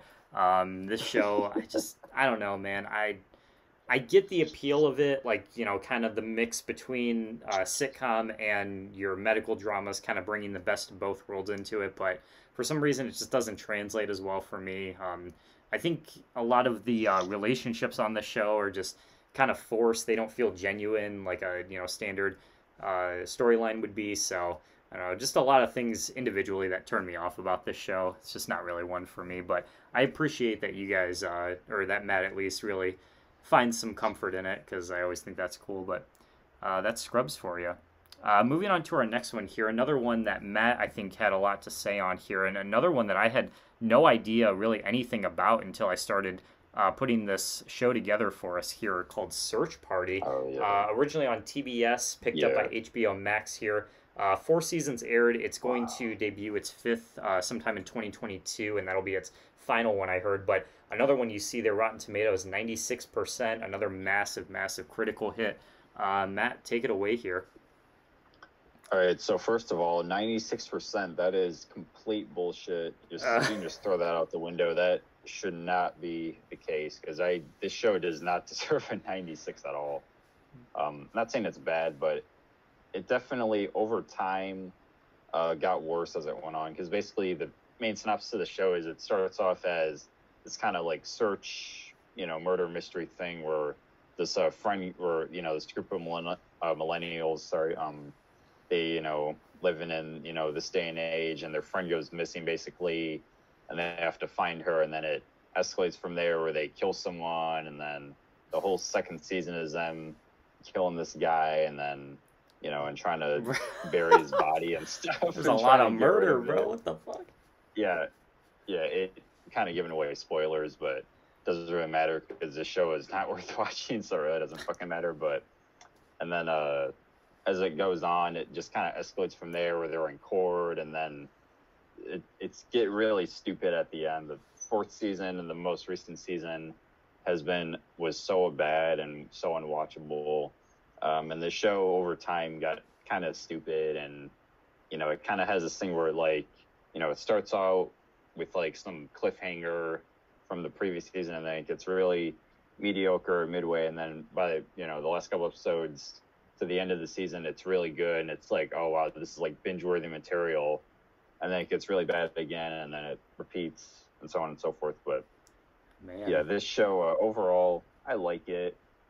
I don't think it's great, You sure? but I think that, Bro, No, it sounded it's like a not. really mixed bag based on that, man. yeah, Like it's up and down, It's up a and very bizarre show. Yeah. And I guess it is worth watching, but yeah, there is a time when it, you gotta just cut it off and say it's not good anymore, because it does get bad quickly. But anyway, yeah, I'm done. Search party. All right. Well, I was gonna ask, based on that, if that sounds like something you'd want to check out, Mike. But I don't know now, man. It seems really The inconsistent. premise sounds interesting. Yeah. But they must not have executed it that well. If Matt's definitely doesn't like it, so Yeah. it sounds interesting. But they probably just messed up. The writing's not that good. But he sent us a scene. It was like a scene in court with like a pancake, and then Yeah, or basically, for the viewers that didn't really understand the context, basically, they go to court for the murder of the guy that they murder, and basically, when they're in court, they have this evidence where they clearly say on tape that they murdered the guy, and then one of the people in the court, the like security guy there, thinks that they said pancaked. They said we pancaked the guy, and they have to replay it, and then they say pancaked again, and it's really stupid, but it's such a funny ass moment on that show. Wow, dude. This is like one of those like modern day like comedies that tries to do everything it possibly can. Like just throws everything at the wall and hopes something sticks. That's a really That's what I get from thing to it. sum it up. I don't know, man. It just doesn't sound like it has like a linear story. It's just kind of all over the map there. So, anyways, let us know in the comments. Maybe someone who has watched it, maybe if they like it a little bit more or less, can give a little bit more consistency to a search party there. I'd love to hear what you have to say. Let's move on to our next one here. This is another big drama starring Michael C. Hall here. Another one that Mike in particular loves that is pretty topical now based on some recent news about this show. 6 Feet Under here debuted back in 2001 on HBO, of course. You can see the scores there again up with the greats, your Dexters, your Sopranos, Breaking Bad, all that great stuff. Mike, let's cut the bullshit because we all know, how great this show is, but do you want to talk about the recent news? Do you want to introduce it? Yeah, I can bring it up. Yeah, go ahead. So, of course, there's been a whole bunch of different shows, reboots and revivals. And of all the shows in the world, they pick the show with one of the most praised finales ever made and are going to remake it. Like, they didn't say if it's going to be following, like, the same family or a different family, but if you've seen the finale, they can't really do much with the family. Like, I'm not going to spoil it, but, like, they kind of wrap everything up perfectly. Like, you know where everything goes, and, like, this was just a show that just did not need to be touched. So, like, I don't really know if this is just, BS, like, if they're just, it's talks and they're not, officially going to go forward with it. I'm hoping they don't, because this show did not need to be touched. This was unnecessary. No, yeah, I agree. Like, I read an article with that when I was putting this slideshow together with Michael C. Hall when they talked about Dexter New Blood, and he was all on board with it because he agrees that the original Dexter was executed really bad at the end. But I hope that he says something about this one too, because he seems like a really level-headed guy. Like, he knows how to pick these projects and stuff. But if they ask him to do it or something, I hope he rejects, because that would be really bad for the legacy of this show, his character, all that stuff. Like, I don't know, man. I've never watched it myself, but I just on behalf of all the people out there that are always angry and riled up about remakes and stuff, this is one that just, like Mike said, is just so unnecessary. Yeah, it just makes no sense. I don't know why they picked this show. Like there's so many shows that they could fix or that they could do a different spin on that would be so much better. Yeah.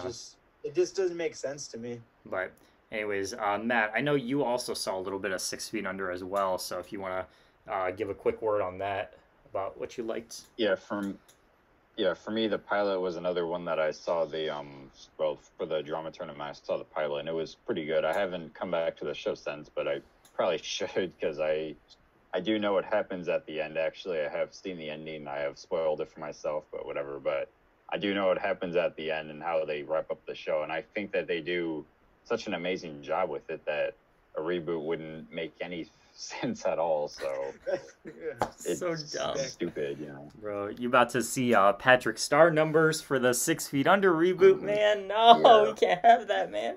We can't have that. Nah, chief, nah.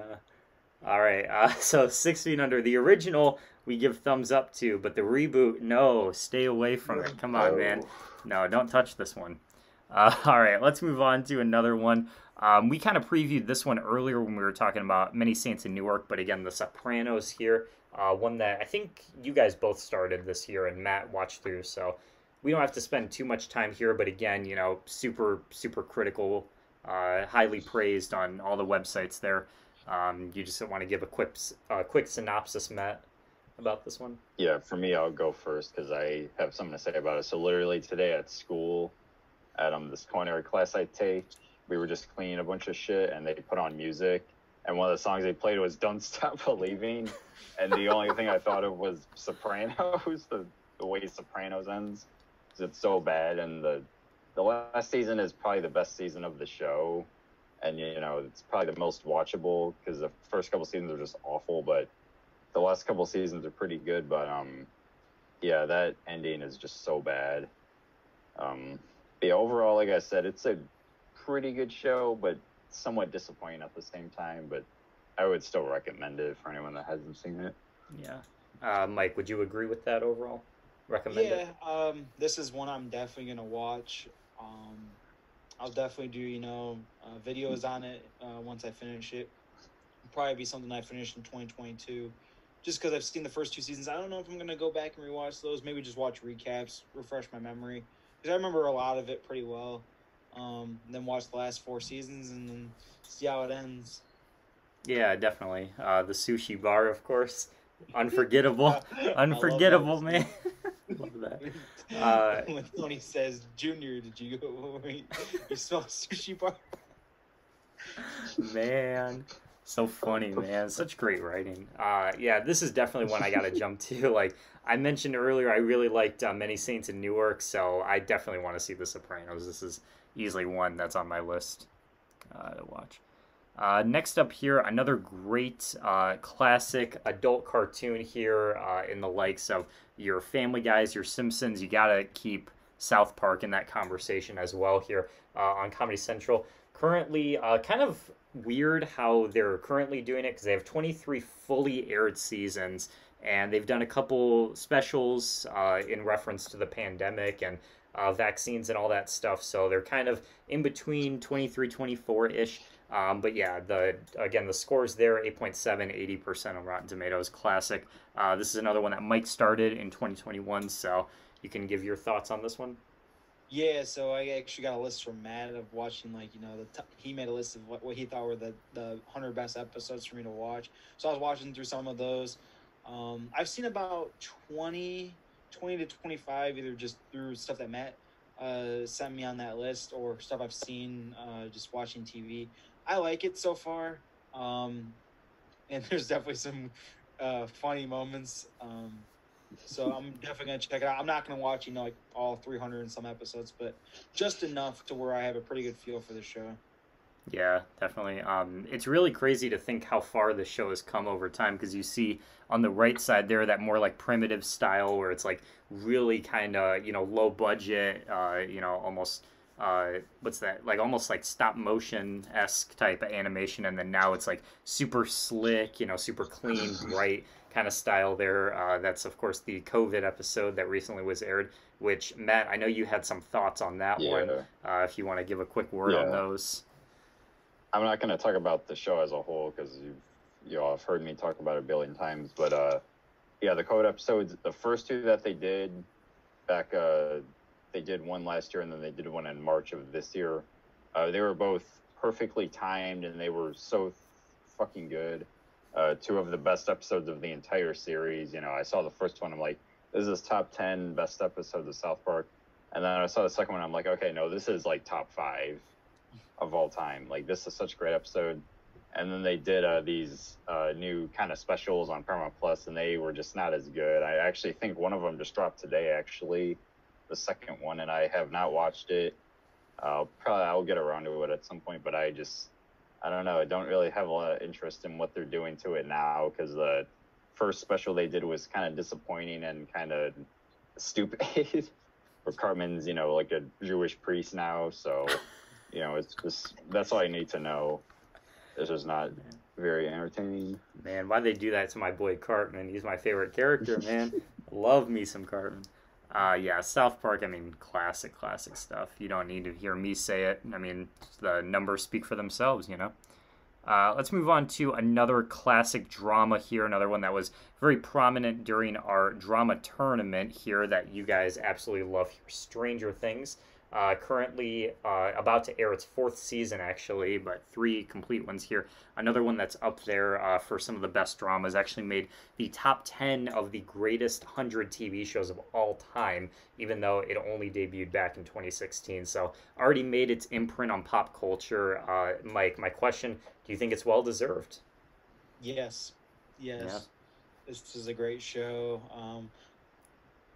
Just so great. Of course, it's coming out with its 4th season here in 2022 in the summer. I'm on that. Definitely watching that. So for me, I watched the 2nd, 3rd seasons in 2021. I watched the 1st season in 2020, and this was just a show that was so great. I know it took me such a long time to get into it, but when I did, it was just so great. I love all the characters on this show. The writing's fantastic. The 80s feel is amazing in it. Just such a well-written, such a well-produced show. Yeah, well said. Matt, if you want to give your thoughts briefly on Stranger Things here. Yeah, Stranger Things is a great show.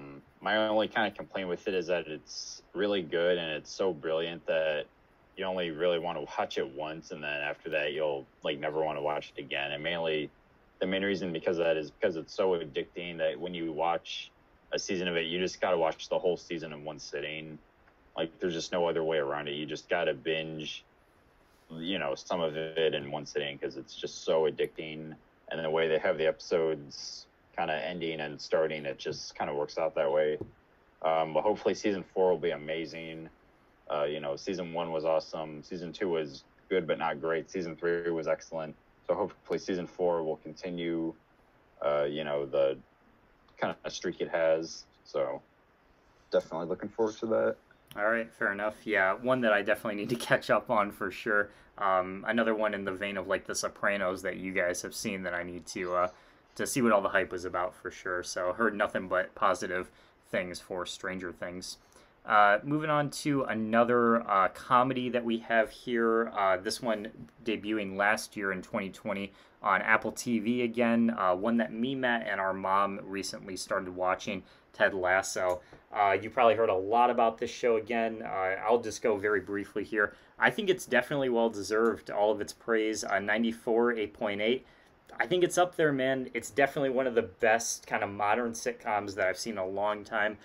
Maybe not the best overall for the year, but certainly up there. Jason Sudeikis as the title character there, I think, is great. He's really well casted. This gentleman here, Nick Mohammed, actually as Nathan. Do you guys remember that show Intelligence with David Schwimmer that on Peacock, man? So he was the writer, creator, and one of the leads on that show. And I thought he was horrible on that. Like, I didn't want anything to do with any of his other work. But now seeing him on Ted Lasso, I think he's got a ton of potential, and I'm really excited to see where he goes for the future here. But yeah, I love this one, man. Really, really good stuff. Matt? You have any Yeah, thoughts for on me, Ted I Lasso? actually disagree because I actually kind of did not like the show Oh. all that much. All right. So I don't know. The plot is just kind of boring for me. I'm not really big on sports. I've never really seen like Friday Night Lights or anything like that. So for me, the plot wasn't all that interesting. It was about soccer, and like no one fucking cares about soccer or football. You know, everybody else besides Americans say it. But yeah, this show definitely overhyped for me, and definitely not something that I'm really into, and I don't think I ever will be. So I don't know, just kind of a middle of the road show for me. Mike, any interest in checking it out based on what you've heard? Possibly again another one that's not towards the forefront of my list, but I just remember hearing that like he he's from America, so when they say he's like he wants to go be a football coach, he thinks it's American football, and he gets over there and it's soccer, and he's because they call it football over there. But yeah, I've heard great things about this show. Just maybe something I might not check out until it's aired all its seasons, probably. Fair enough. All right, we have only 4 more shows to talk about, so we're just going to briefly run through these quick because these are all shows that we've mentioned prior, either on our channels or on the podcast before. So, Total Drama here, one that Mike started, I know, this year. Where would you put this as far as the Cartoon Network shows go? Up there for This sure. is definitely up there. I definitely like regular show more, but Total Drama's up there. I watched this because of Squid Game. Just something that's kind of similar to Squid Game with a competition. Saw the first season. Total Drama Island's great. I'm currently watching Action right now. Still like it, so thumbs up. Yeah, good stuff. I read that it's coming back with at least 1, maybe 2 more seasons, so we'll have to see how that goes. But some of the later ones, obviously not as good, but the early ones for sure. Season 1 is definitely must watch, in my opinion. Another one here, we have Undeclared. Mike, you recently made a video on this, actually, so one of your recent watches, I know. Yeah, so I wanted to compare it with Freaks and Geeks because there's so many similarities with it. Yeah, just a great show. I like Freaks and Geeks a little bit more, but Undeclared's still great. Great cast on it. Yeah, definitely. One that I definitely want to see as well. I talked about Freaks and Geeks recently, again with Him Yim with Jason Segel, and Undeclared definitely up there as one I need to see. For me, one that I definitely fell in love with this year was The Walking Dead, appropriately debuted on October 31st, 2010, Halloween. In its 11th season, it's going to be the last season for this show. I know a lot of people would argue that this one definitely overstayed its welcome, and the later seasons kind of got milk dry, but I loved them. I think even in the later seasons, they still definitely held up, and some of the spin-offs I know I definitely want to check out as well. There's one planned with the characters Daryl and Carol, who are 2 of my favorites. Norman Reedus, obviously from the show, plays Daryl. Great actor, so definitely curious where they go with that. But yeah, this is a must-watch for me, and I know you guys definitely as well. Well, Mike at least I know wants to see this as well. So, and then our final show here for the podcast is going to be The Wire here, one of Mike's favorites. I mean, what more do we need to say, right? It's The Wire. So The Wire was so great. This one lives up to the, as to where The Sopranos for Matt didn't live up to the hype. This was the one that lived up to the hype for me. Yeah. The Wire was fantastic. I watched this that same who wanted to check out Barry. Me and him watched the entire series together, and it was so great. Someone to talk to after each episode, and someone to kind of give our thoughts. And like when we saw Shocking Monster, we were like, whoa! Like looking at each other is like great. The Wire is fantastic, one of the best shows of all time, and it deserves all of its high ratings. Yeah, definitely. R.I.P. Michael K. Williams, man. Omar Little. For real. Seriously, though. All right, everyone. We have seen through all of the shows here. There were a little over 50 that we went through, so we appreciate you sticking with us here. Before we go, though, all 3 of us independently are going to give our top 10 favorites here. All of these great shows, how do you pick just 10 of them, man? That's the question that I was wrapping my brain around for a while here. I'm going to stop that. We're going to still go as quick as we can here through this. If you guys don't mind, I'm going to go first here real quick. Just give you my top 10 shows, and you guys can comment if you want briefly on it. So, from 10 to 1, Watch Mojo style, we have 13 Reasons Why, specifically for season 1, I enjoyed. Number 9 here, I have Keenan, probably my favorite of all the SNL-based shows. Keenan Thompson, I said I love. Number 8 is Breaking Bad here. A little bit low for some people, but definitely need to watch some more of it. Number 7, The Many Saints in Newark, the only movie that I had on here. Number 6, Squid Game for me. Number 5 is WandaVision. Number 4, Abbott Elementary. I have a lot of faith in that one. I think it's going to hold up. Number 3 is Law and Order Organized Crime. I hate to put it just at number 3, but that's where I had to go. iCarly, my runner-up, and my number 1 is going to be The Walking Dead here, my favorite show from this year. Mike, if you would like to go next here. Yeah, so another one, rapid round here. So 2 honorable mentions I'm just going to mention real quick. The Sopranos and Game of Thrones. I haven't seen all the way through, but eventually could make it up there on the list. Number 10, I have The Wonder Years. Number 9, I have Mayans MC. Number 8, I have 6 Feet Under. Number 7, I have Squid Game. Number 6, I have Regular Show. Number 5 is Community. 4 is Dexter New Blood. 3 is Stranger Things. 2 is The Wire. And 1 is Prison Break. Wow, interesting. Okay, I like it. Matt, why don't you round us out here? So for me, mine is going to be completely different here. But for me, number 10 is Search Party. Number 9, The Sopranos. Number 8 is Dexter. Number 7, The Great North. Number 6, The Good Place. Number 5, Bluey. Number 4, Grey's Anatomy. Number 3, Barry. Number 2, Scrubs. And number 1 is Curb Your Enthusiasm. Wow. All right. I like it. I like that. Wow. Grey's Anatomy, number 4, huh? Yep. Wow, that is surprising. I would not expect it that high, but I like it. I like it, my friend. All right, gentlemen, that is it for today's podcast. I hope you guys did enjoy it. I know this was a long one, so again, we appreciate you sticking with it. Be sure to subscribe to these guys' channels. They'll be in the description if you're watching this on Mike's channel. If you want to, do whatever. Yeah, definitely. Just always trying to spread.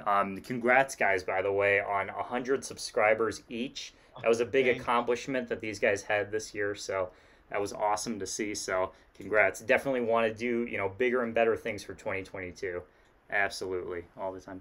All right. That is it, gentlemen. Have a good night, everybody. Take care whenever you're watching this, and we will see you next time.